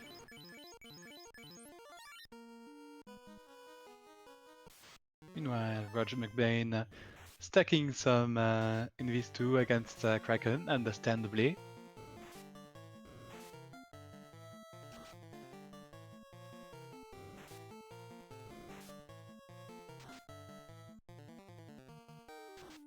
And Kraken still does one-shot one of the red mages in front. But does the second one survive to res up the first? That's the final question. No, it does not. That is a two-man through. 2 Tia with the knight and the black mage, so he still has access to fast casting and temper. Now, to be fair, a knight with a Cure 4 is one of the best possible characters you could have for man mode. This is true, but a knight isn't the fastest runner, and those 3 rock galls are doing a lot of damage. Yep, McBain he's choosing to nuke and swing to get rid of him. Gets the experience, but it's going to cost him a lot of potions and time to res up or to heal up. Meanwhile, fire damage not taking out the knight for much mono. Going to continue bonking up. Rub doesn't do anything. More bonks. Fire 3 doing some chip damage again. That ribbon keeping elemental protections up. Swing with the Vorpal. Wow, 4 hits for 250. That Vorpal is not getting the job done that well. I really think he should switch to the Excal, or he has the defense sword. He could be swinging that.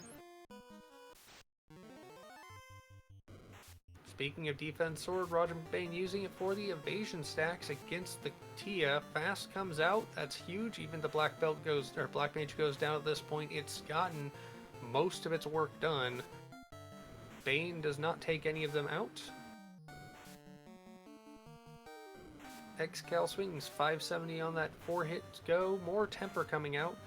Doesn't want to blow through all the possible charges, but gonna use that nuke just to get the job done. Doesn't get it off though. Tia goes down before it.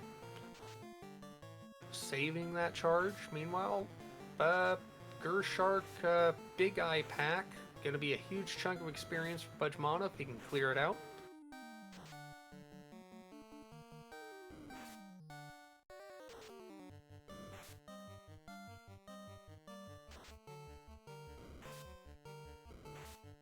The idea of having a man mode walking grind all the way on seafloor in Topher just to have a chance to survive the fight. That's the challenge.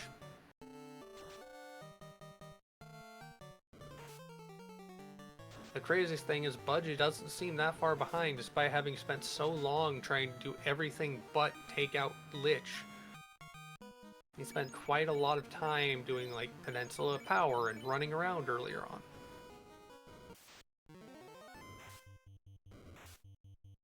And Roger McBain has reached Chaos Floor. He's looking to have some plans to spam the white shirt with the black mage. And going with the Vorpal, took the Excal off once the crit stacks. So, fast on the knight and the first defense stack. Chaos opens with Ice 3, doing some chip damage to both. Then in comes Temper and the second defense. Crack comes out, no kills.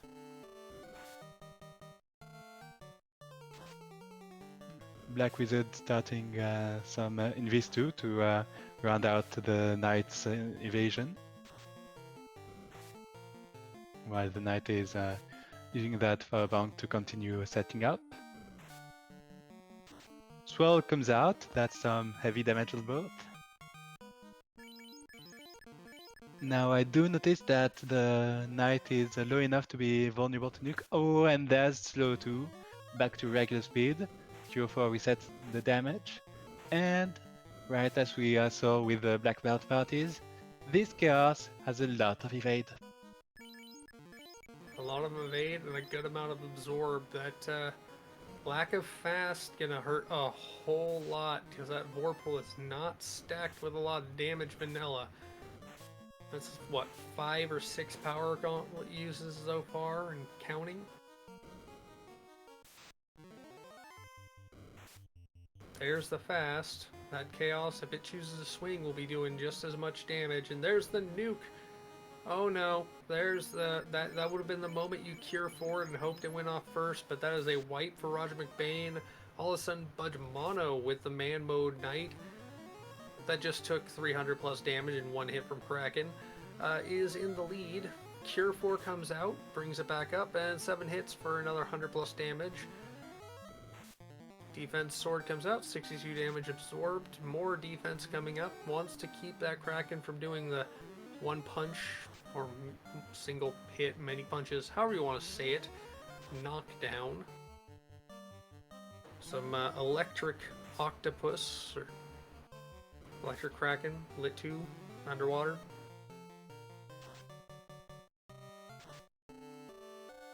Regardless, swings coming out, Vorpal comes out, tries to chop off all the legs, 354, a good amount of damage, but not a lot of damage, all things considering. Another 345.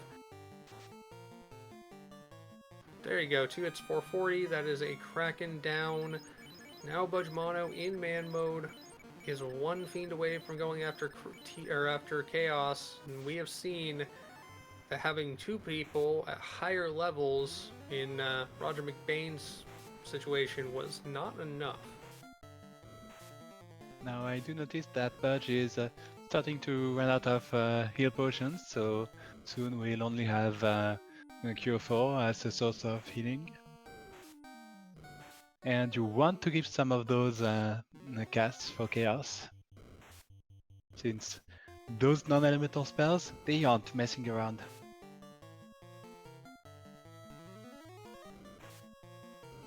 See Budge using some defense on each encounter before running. A good choice, since if you just fate run first turn, that would be a lot of damage just piling up. Waters hit like a truck. If you've ever been in flowing water up 6 inches up to your ankle, it'll take your feet right out from under you. So never underestimate how strong water is.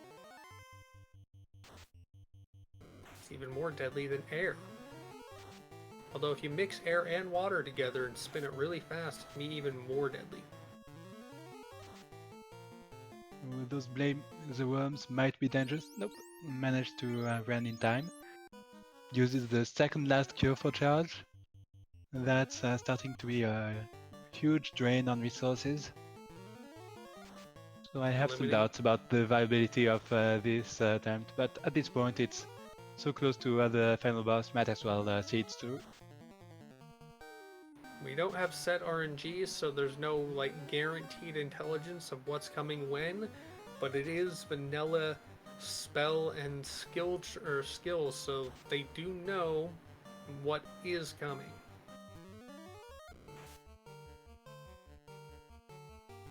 Each fiend has access to up to 4 spells and 8 spells and 4 abilities in a list. They just sequence in order when they're used,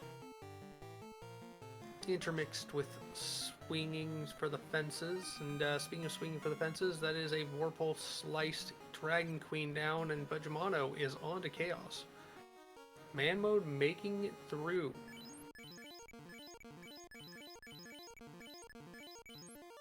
But as you said, this is a man mode with 1 Cure 4 in the hole.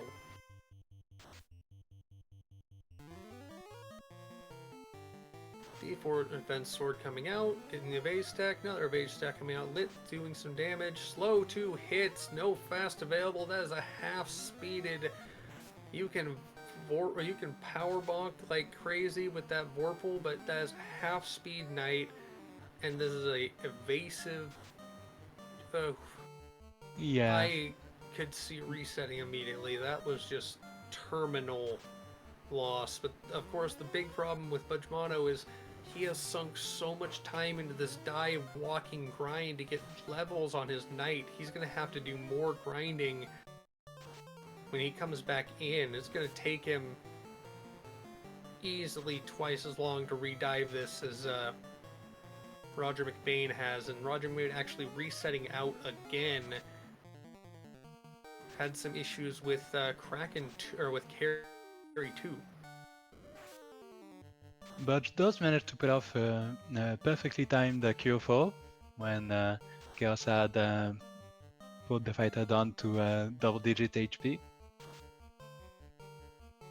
And gets a nuke with a relatively low roll, though that does mean that Cure 4 is coming up in 4 more spellcasts from Chaos, another slow 2 to add insult to injury, and that's Cure 4. This is beyond the Oslotto paradox. This is not a damage amount being done.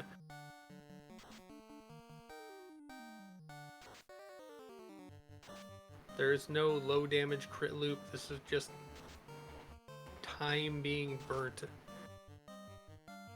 But I don't blame him.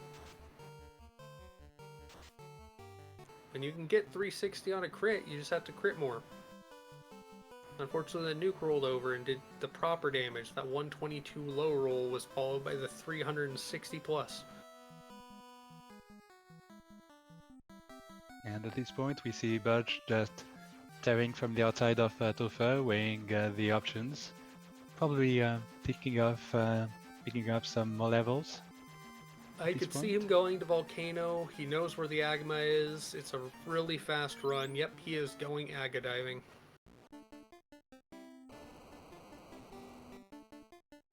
He can Dan off his party on the Volcano lava tiles and just go straight into the no off tile encounter Agama grind. And with Carry gone, it's a relatively fast run to her exit portal to get back out of Volcano, which makes this a very valid dive and grind. Well, you mentioned danning the mages, but to be fair, there's some value in getting them some more levels, especially for the HP to have higher chances of surviving the nuke. Yeah, this is true. Probably see him shuffle them up to the front though, with or without some gear.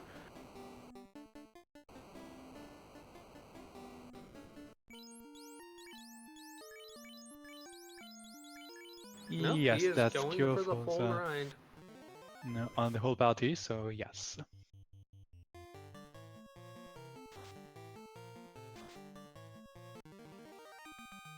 Still with that Vorpal on the Knight, which, I mean, suboptimal, but at this point, he's not dealing with anything he can't kill in one sequence.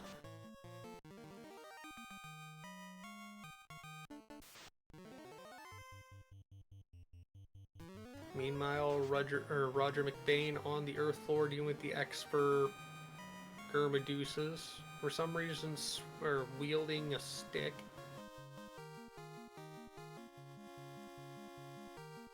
Thorhammer doing some damage, takes one of the Gurmedusas up, gets a second one. Lit 3 coming out, gonna finish off the job, electrocuting the Snake Ladies.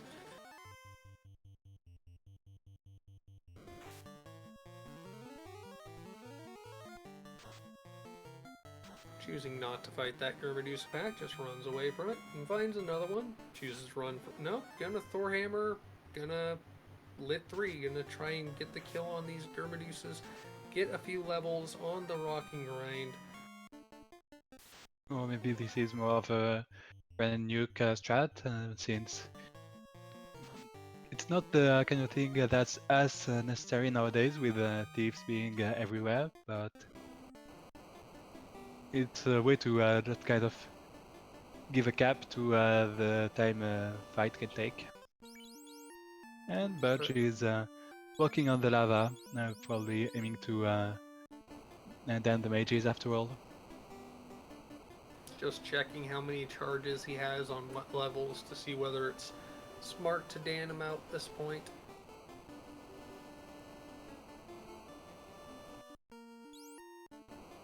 Meanwhile, Roger doing the shuffle, getting his opal on where he wants it, making sure the shirt's where it needs to be.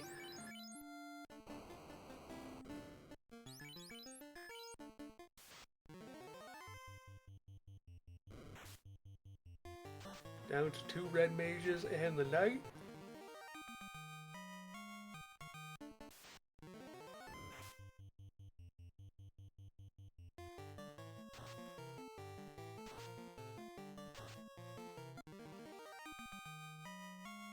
Now the question is, at what level will that Vorpal in the hands of that knight start one-shotting?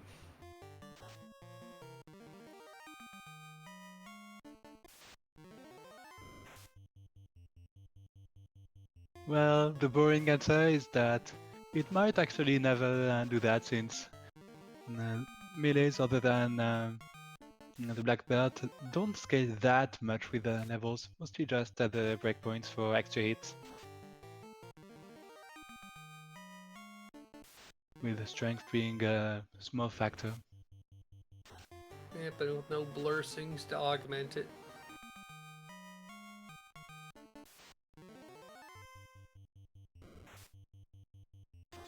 We don't have a thief, so we don't have a ninja, which means we don't have a high hit number, crit stick, katana swinger kind of thing. Now, is the Masa in, and if it is in, is it vanilla? Let me check there, because it'd be funny to see one of our runners go for that.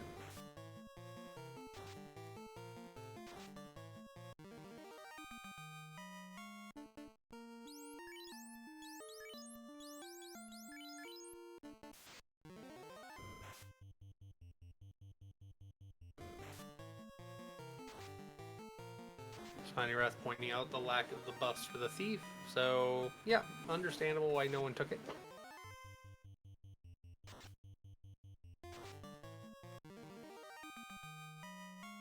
Meanwhile, Roger is having a relatively chill Kraken fight, just casting some spells instead of punching.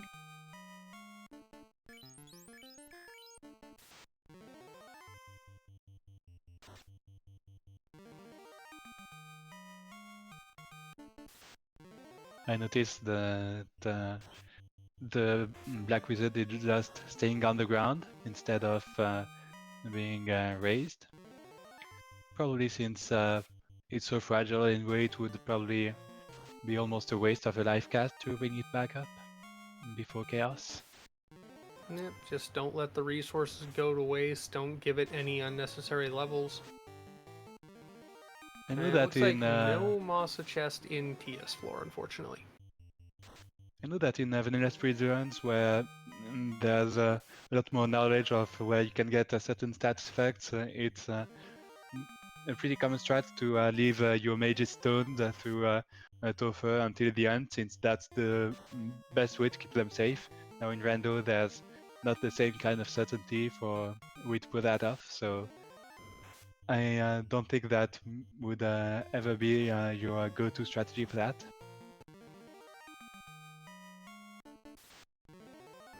Knight in the third slot, Temper coming out of the red mages, not bothering with evasion, just going straight swings. Got the X-Cal equipped, 476 on that swing. Bane does nothing. Gonna go with Invis, swing Invis, poison doing some damage, but nothing too critical. Invis is coming out, keeping the evasion stacks going. Swing coming out, getting some hits in. 5 hits for death, 581 to finish it. And Roger McBain through yet again to Chaos, this time with a 3-party up and life available, I believe, for those red mages. So he could go into with a full 4 stack.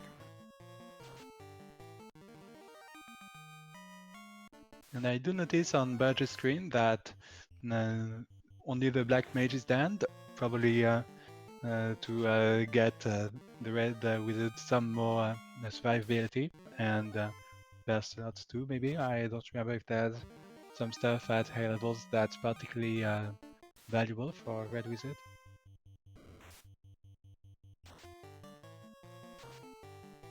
I don't believe so, because Temper being at level 2, Fast we've seen is at level 3. And 6 Nuke is the level with Nuke, so getting just a little bit more charges of that might be helpful. True. And Roger McBain through to Chaos.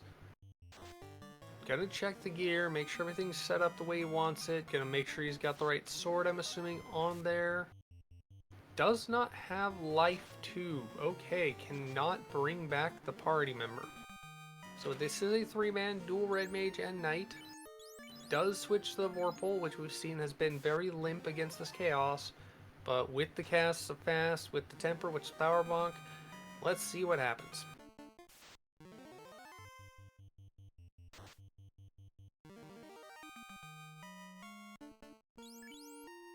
Ice 3 providing chip damage, the Invis and the Power Bonk coming out though, keeping some evasion going and getting some strength up. Slow is impending, so we need to make sure that this fighter does get fast, or the knight gets fasted and stays fast. Invis 2 coming out from from RR. Well, R gets the fast out. Lit 3 doing some tickle damage. That tickle damage will build up though, because that nuke can easily take out both of these red mages. They are sub 400. Gonna cure for the bottom red mage, give it a chance. Crack coming out, not getting the kill. That top red mage still substantially more vulnerable to large damage from a spell like nuke. Gonna go ahead and use white shirt to save Invis cast, or it might be out of them. Has used phase or fast already. Doesn't want to use up that fade charge because that fast may need to come back out if slow hits.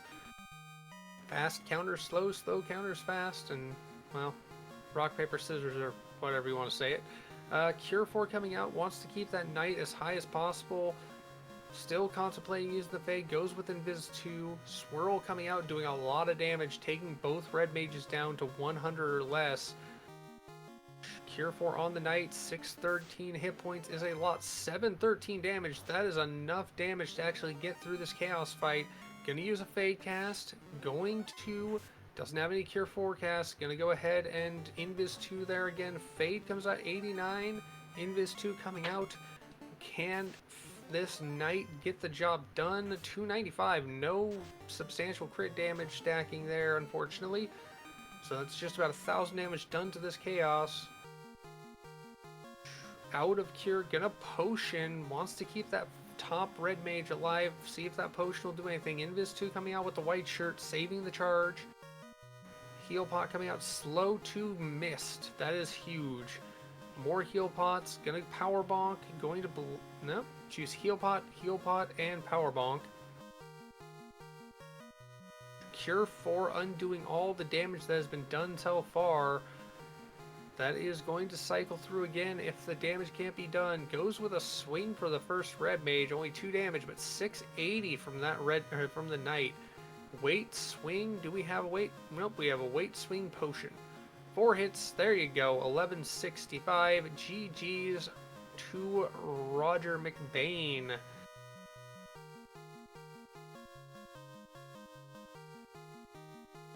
We can see by the difference between how it went for the night party and the black belt, just why the black belt was pretty much the meta back in the early days.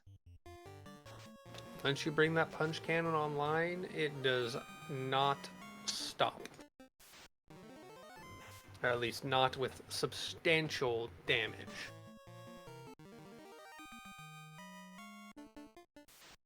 Roger McBain finished with the race as Budgemano is doing the Agama grind on the 2-man party, trying to get some more damage and some more levels, more survivability. Had reached the point where it is one-shotting those Agamas with the Vorpal, which is nice to see, but it is a lot of time sink for not a lot of extra damage comparative to the black belt. Level 28 on the knight. Budgemano in chat giving a bit of a spoiler as to how long he's been playing, he's going to continue playing, and we respect that. GG's Budgemano, you definitely persisted longer than anything I could imagine.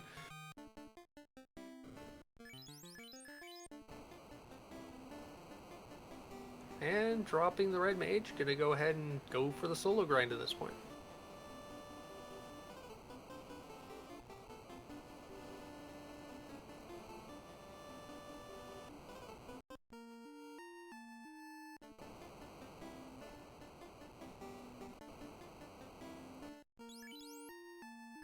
Well, everyone who's watching, feel free to stick around. As said at the top of the show, we will have the bracket reveals coming up right after this race. Same channel, 15 minutes or so after the end of the race. All of this effort, all of these qualifiers to see who's where and what.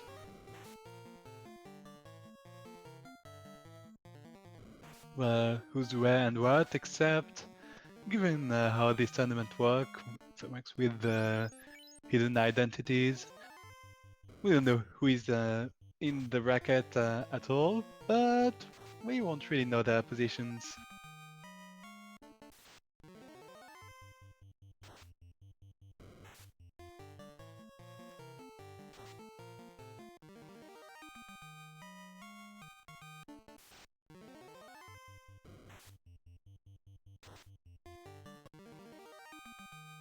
Anyway, you were wondering when the Vorpal will start one-shotting the Agamas. I guess this is it.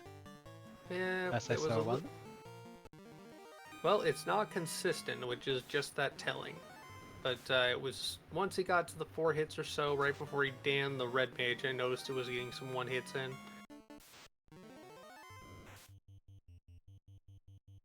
But at this point, I'm assuming, Budge, you may have ground to the near 900 hit point level, just took it to the moon.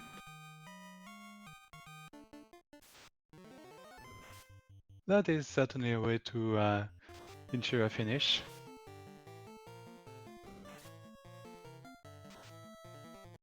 It's all down to probabilities, and the higher the number initially, the longer it is to take the number down, and that longer period of time, that more turns given, gives a higher chance of dishing out the damage. I think that's how that works.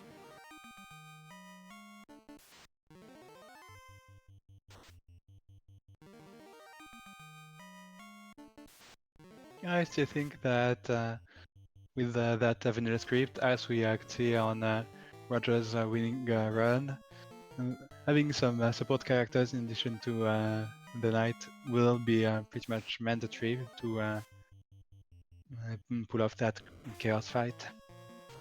Yeah, the rate at which this chaos actually cycles through his spells versus the time it would take for that knight alone to defense sword, power bonk, potentially get slowed and not have access to fast. It just takes so much. Having those extra casters to stack on evasion, to cast fast, cast temper, to get the knight into swing mode sooner than later helps get through that potentially cycled Cure 4.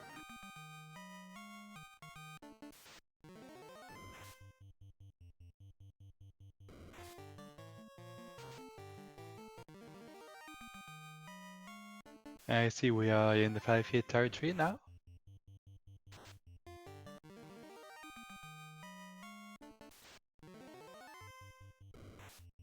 This knight doing a pretty convincing black belt impression.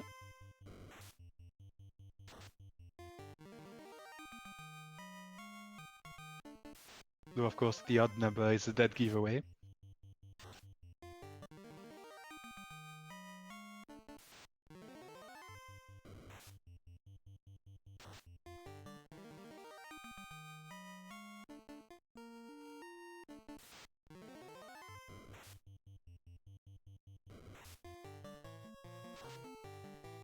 Well, there's that 5th hit past level 32, so yep, that looks like it's the turning point for go mode.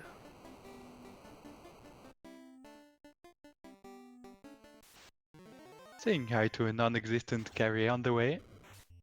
And only doing 103 hits to an RD. That tells you just how off and on that Vorpal can be. Has 700 hit points though. That's substantially more than either of our other runners had for either of their parties. For any of our other runners.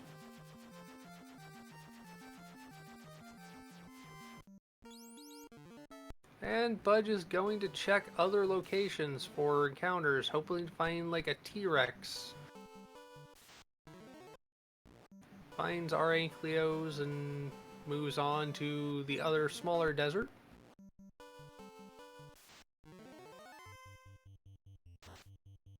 Single sandwich. Not much better than the Agama. In fact, a little worse, I believe.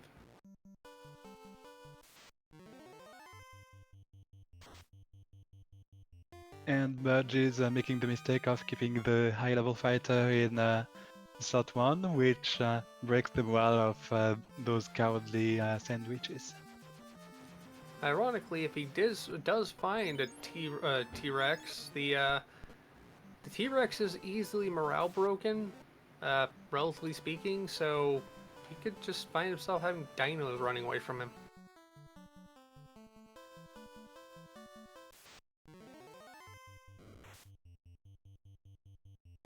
Budge going to Provoca, gonna pick up some level 2, or some level 2 magic. Nope, Elflin, level 3 magic.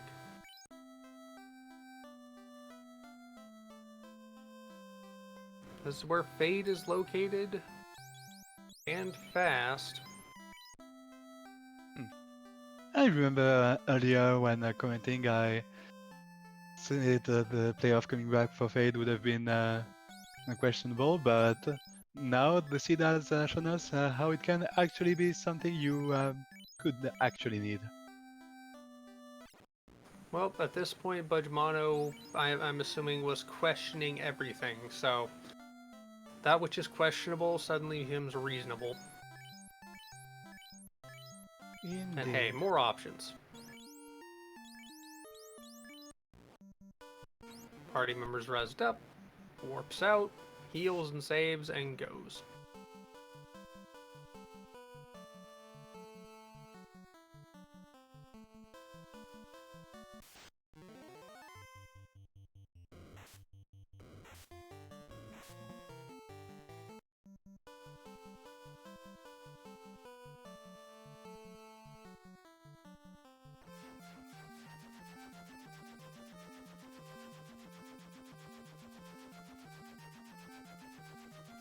I see Budge is going for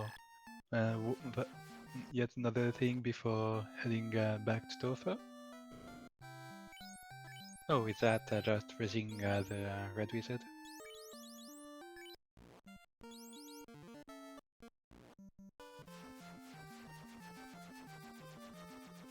Yeah, looks like it.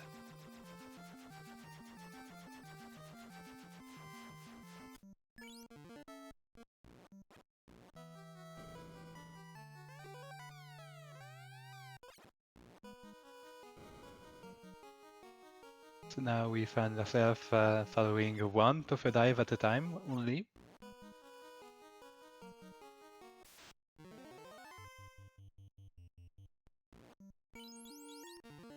Resetting out. Houses do not full heal at this point. Make sure you're fully healed, have all your charges available, and a full supply of pots. Houses gave what, 120 HP in vanilla? That's really low for the price, though of course the real value is always in the spell slots.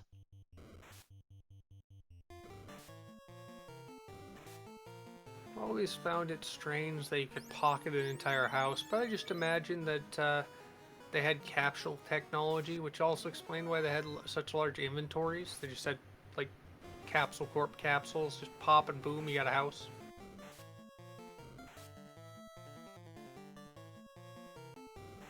How did you think they carried the ship from Biki's location to the harbor?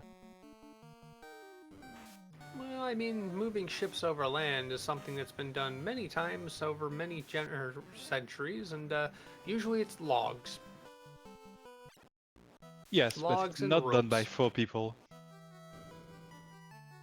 Well, I mean, when they're as yoked as these guys end up being, maybe. Yeah. They are heroes, obviously.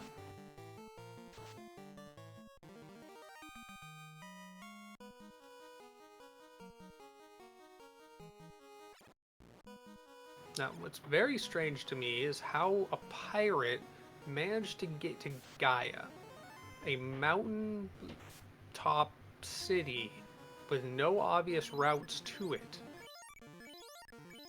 to steal the pirate. ferry.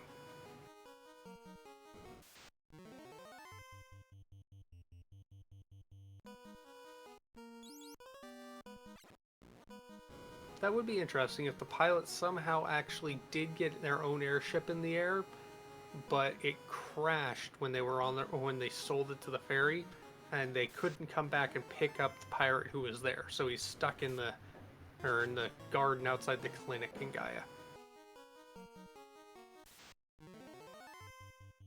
I'm very lacking in JRPG knowledge. Is that what Skies of Arcadia is about?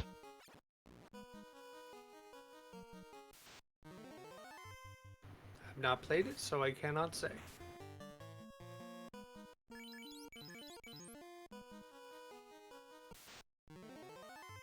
I'm just reminded of Final Fantasy II with the Dawn of Souls. I don't know if in the original it had this effect, but occasionally you would see Cid's airship just flying over the overworld.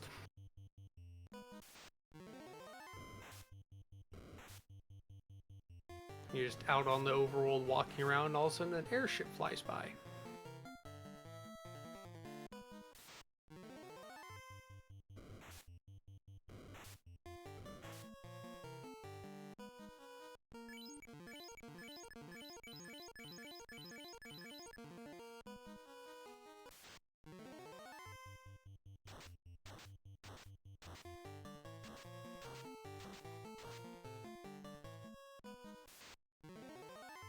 Yes, we say to our good old friend, the streak of Medusa encounters.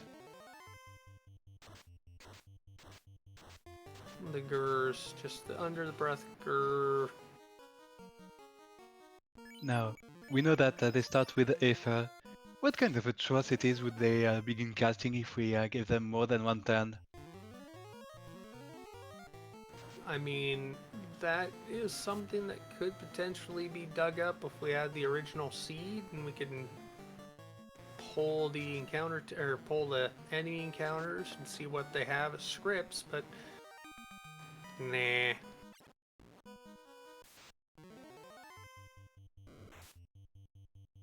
Classic gamer saying that, nah, these seem pretty tame compared to what actually happened back in 2019. Evidently, the Medusas were very, very fun. Fun.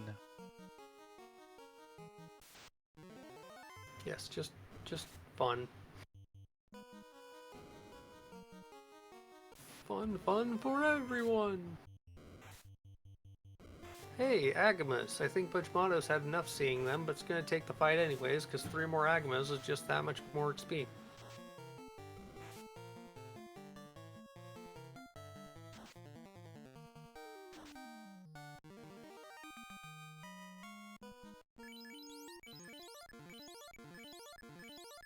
Almost 400 hit points on the Red Mage for Rojo, and then just over 700 for the Fighter / Knight. So Red Wizard and Knight instead of Red Mage and Fighter. I've always gotten that confused whether it's a Mage or a Wizard up front. Pre-promotion, post-promotion.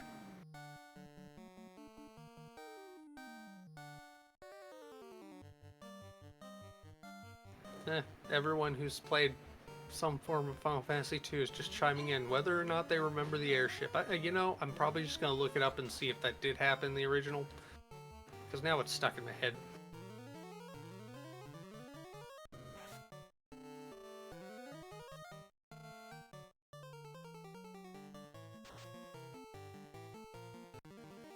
I see that Budge is going with many in these 2 casts against that carry, because that is the thing with well, no, Kraken also has a pretty pathetic script in vanilla. So, I would say that carry is, if I got correctly, the source of all the veins in the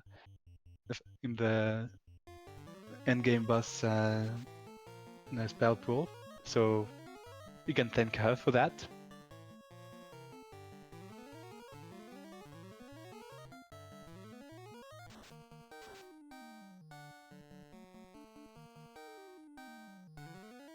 More power and white shirts against Kraken.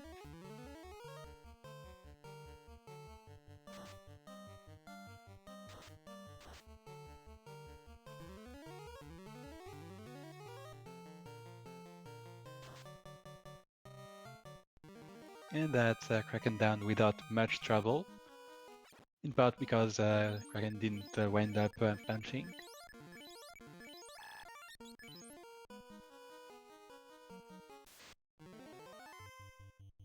Now these airs are much less of a threat when there are actually more than one characters alive. Now, see fast on the knight and power bonk, I assume. No defense sword first. Fair. Then power and white.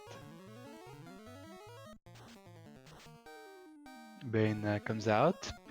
Doesn't get 3 into 56. Then thunder.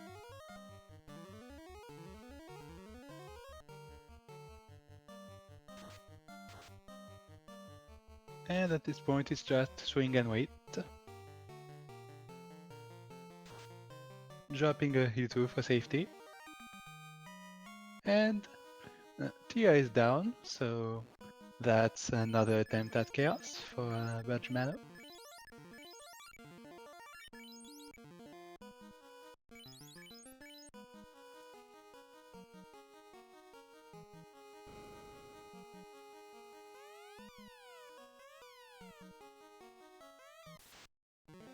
Jumping straight into the fight.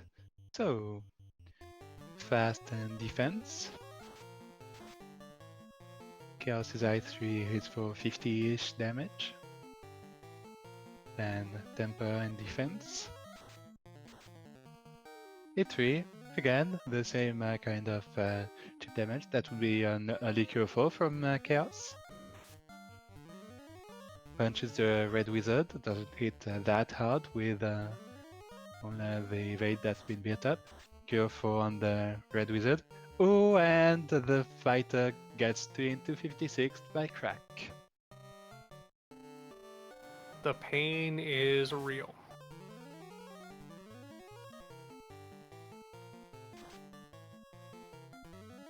And then to add insult to injury, it's the red wizard with a low 2. And kills 4, almost taunting the red wizard. Out DPS this, I challenge you.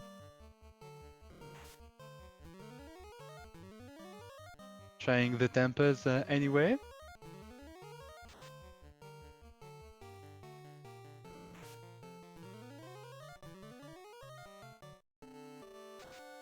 Ooh, but Mano explaining in chat what had happened. Only actually had one ribbon and forgot to move it from the red wizard.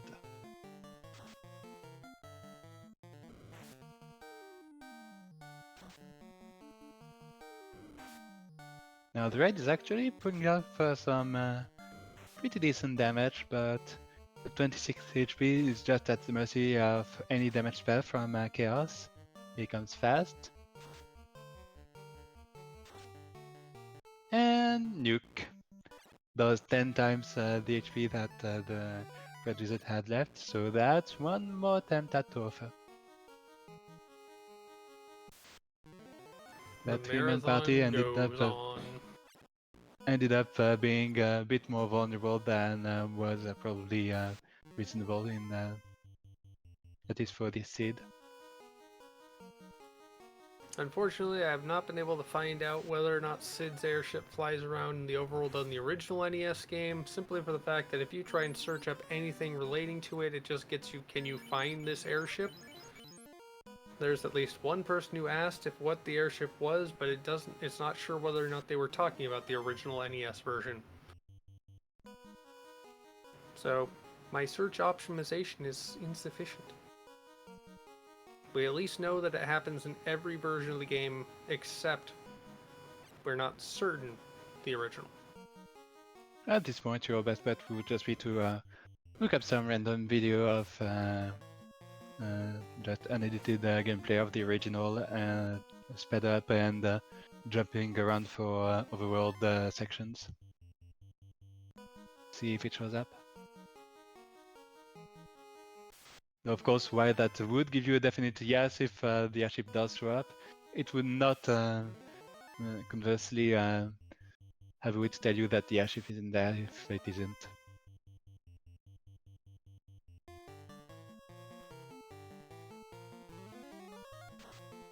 So here comes Lich trying to take it down before it nukes.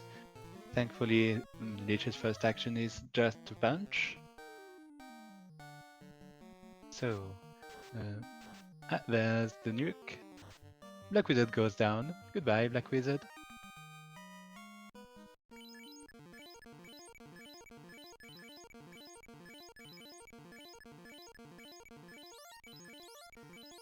That Black Wizard has been kissing the floor quite a lot this entire run, unfortunately. Well, that is pretty much a tradition for black mages.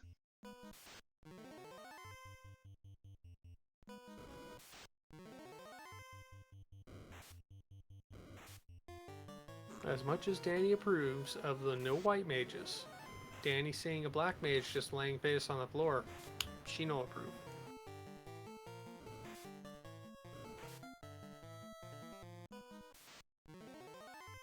That reminds me, do we know who rolled this seed for y'all? I 'Cause think this that was an was interesting Jeshidel as seed. always. Good job, Jay.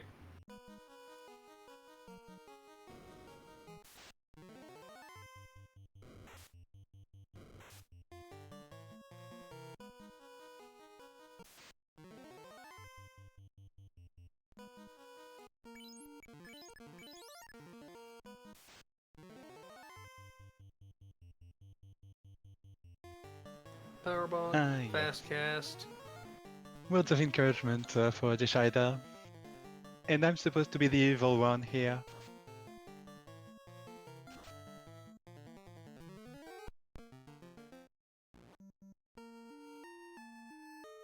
And just like that, reset out and reconsider.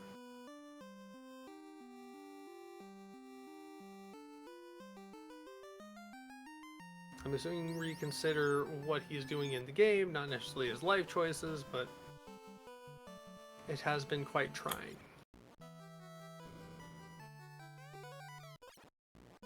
Probably longing for the good old white mage at this point. If only. All we can say is, good on you, Budge, for sticking with it.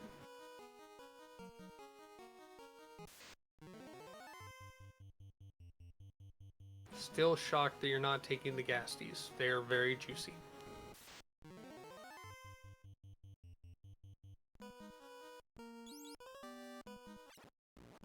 And yes, Sakatnib is pointing out, it's really hard when you've been bouncing off Topher for this long to keep finding the energy to push on anyway. I remember many practices that I just scrap after Topher puts up less resistance than that.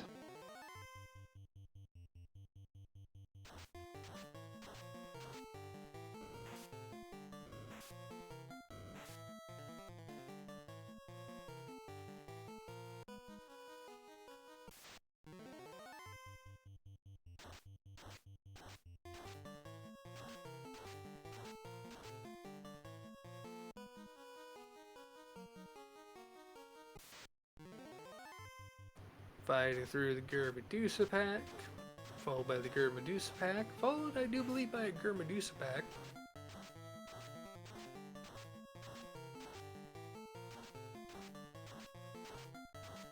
Kind of aggravating.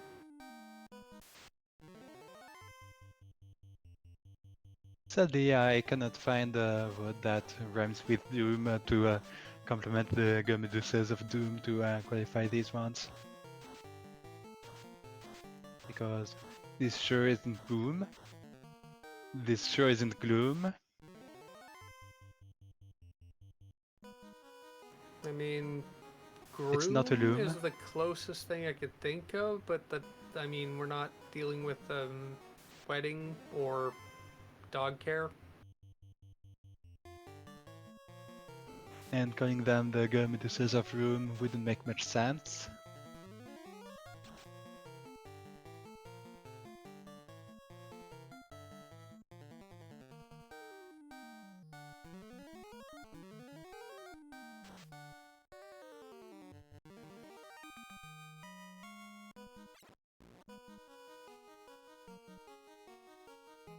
Maybe Medusas of a room. They are revving up their engine for whatever their next plan is.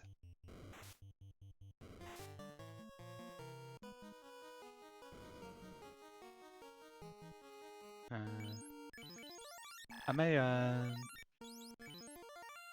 My brain is forcing live me to now? read. I had some issues with Discord just now.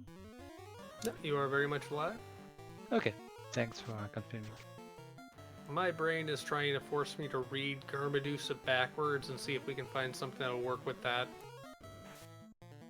You mean Asudememurg? Pretty much.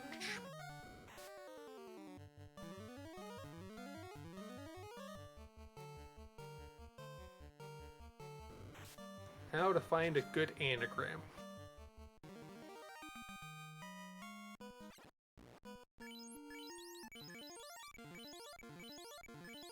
I know you can make gamer out of that, but I don't know what to make the 3 remaining letters.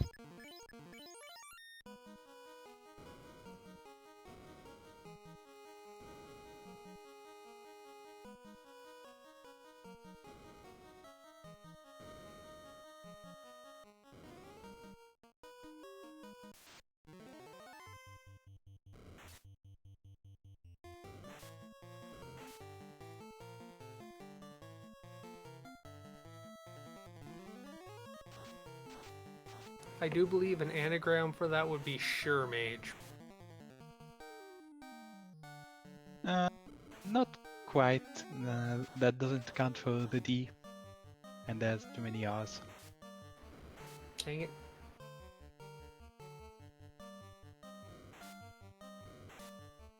Ah, there's a D.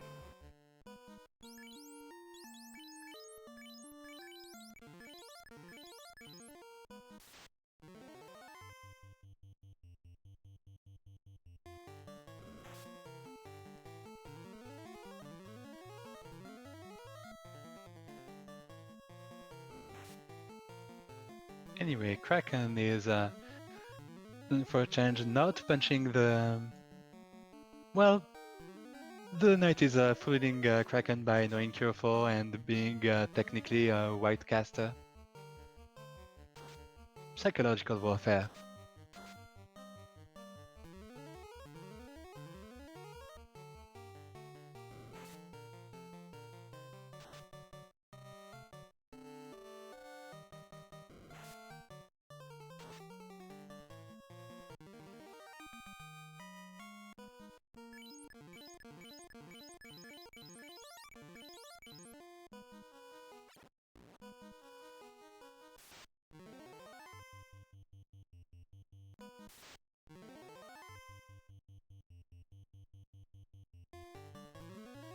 Actually taking this vampire encounter.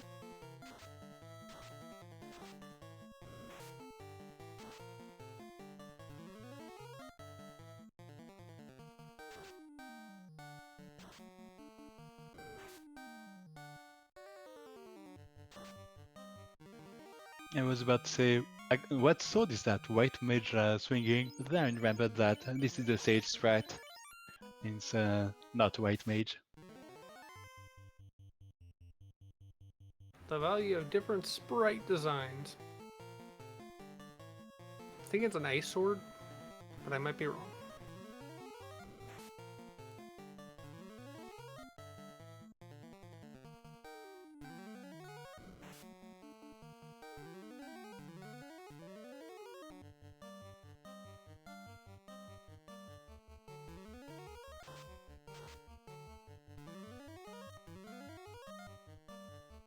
Again, pulling off a perfectly timed Cure 4 when the red wizard was at dangerously low HP.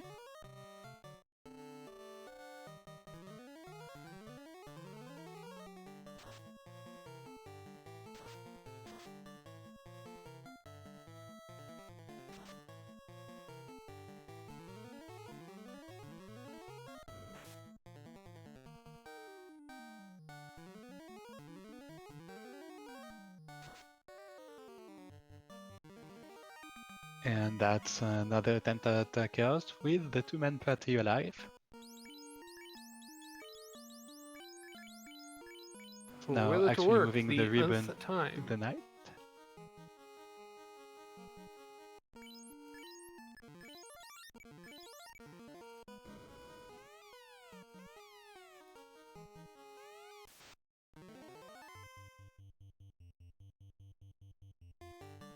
So starting with defense and getting the fast out as fast as possible, since without that ribbon, that Red Wizard is at risk of dying turn 1. Onto a crack. Following up with a Q4 for the Ice 3 damage. And more defense on the Knight. Then I think that was a power bank. Slow to, I think that did not land, but correct me if I'm wrong. And stacking attack now. Crack does not kill the Red Wizard. And there comes the Q4, that's the signal to start swigging for the fences. Hoping to finish off this seed finally after all this time. 4 hits for 841, that's promising. So Chaos is cycling through the spells fast, and that's GG finally for Badgermano at 238.35.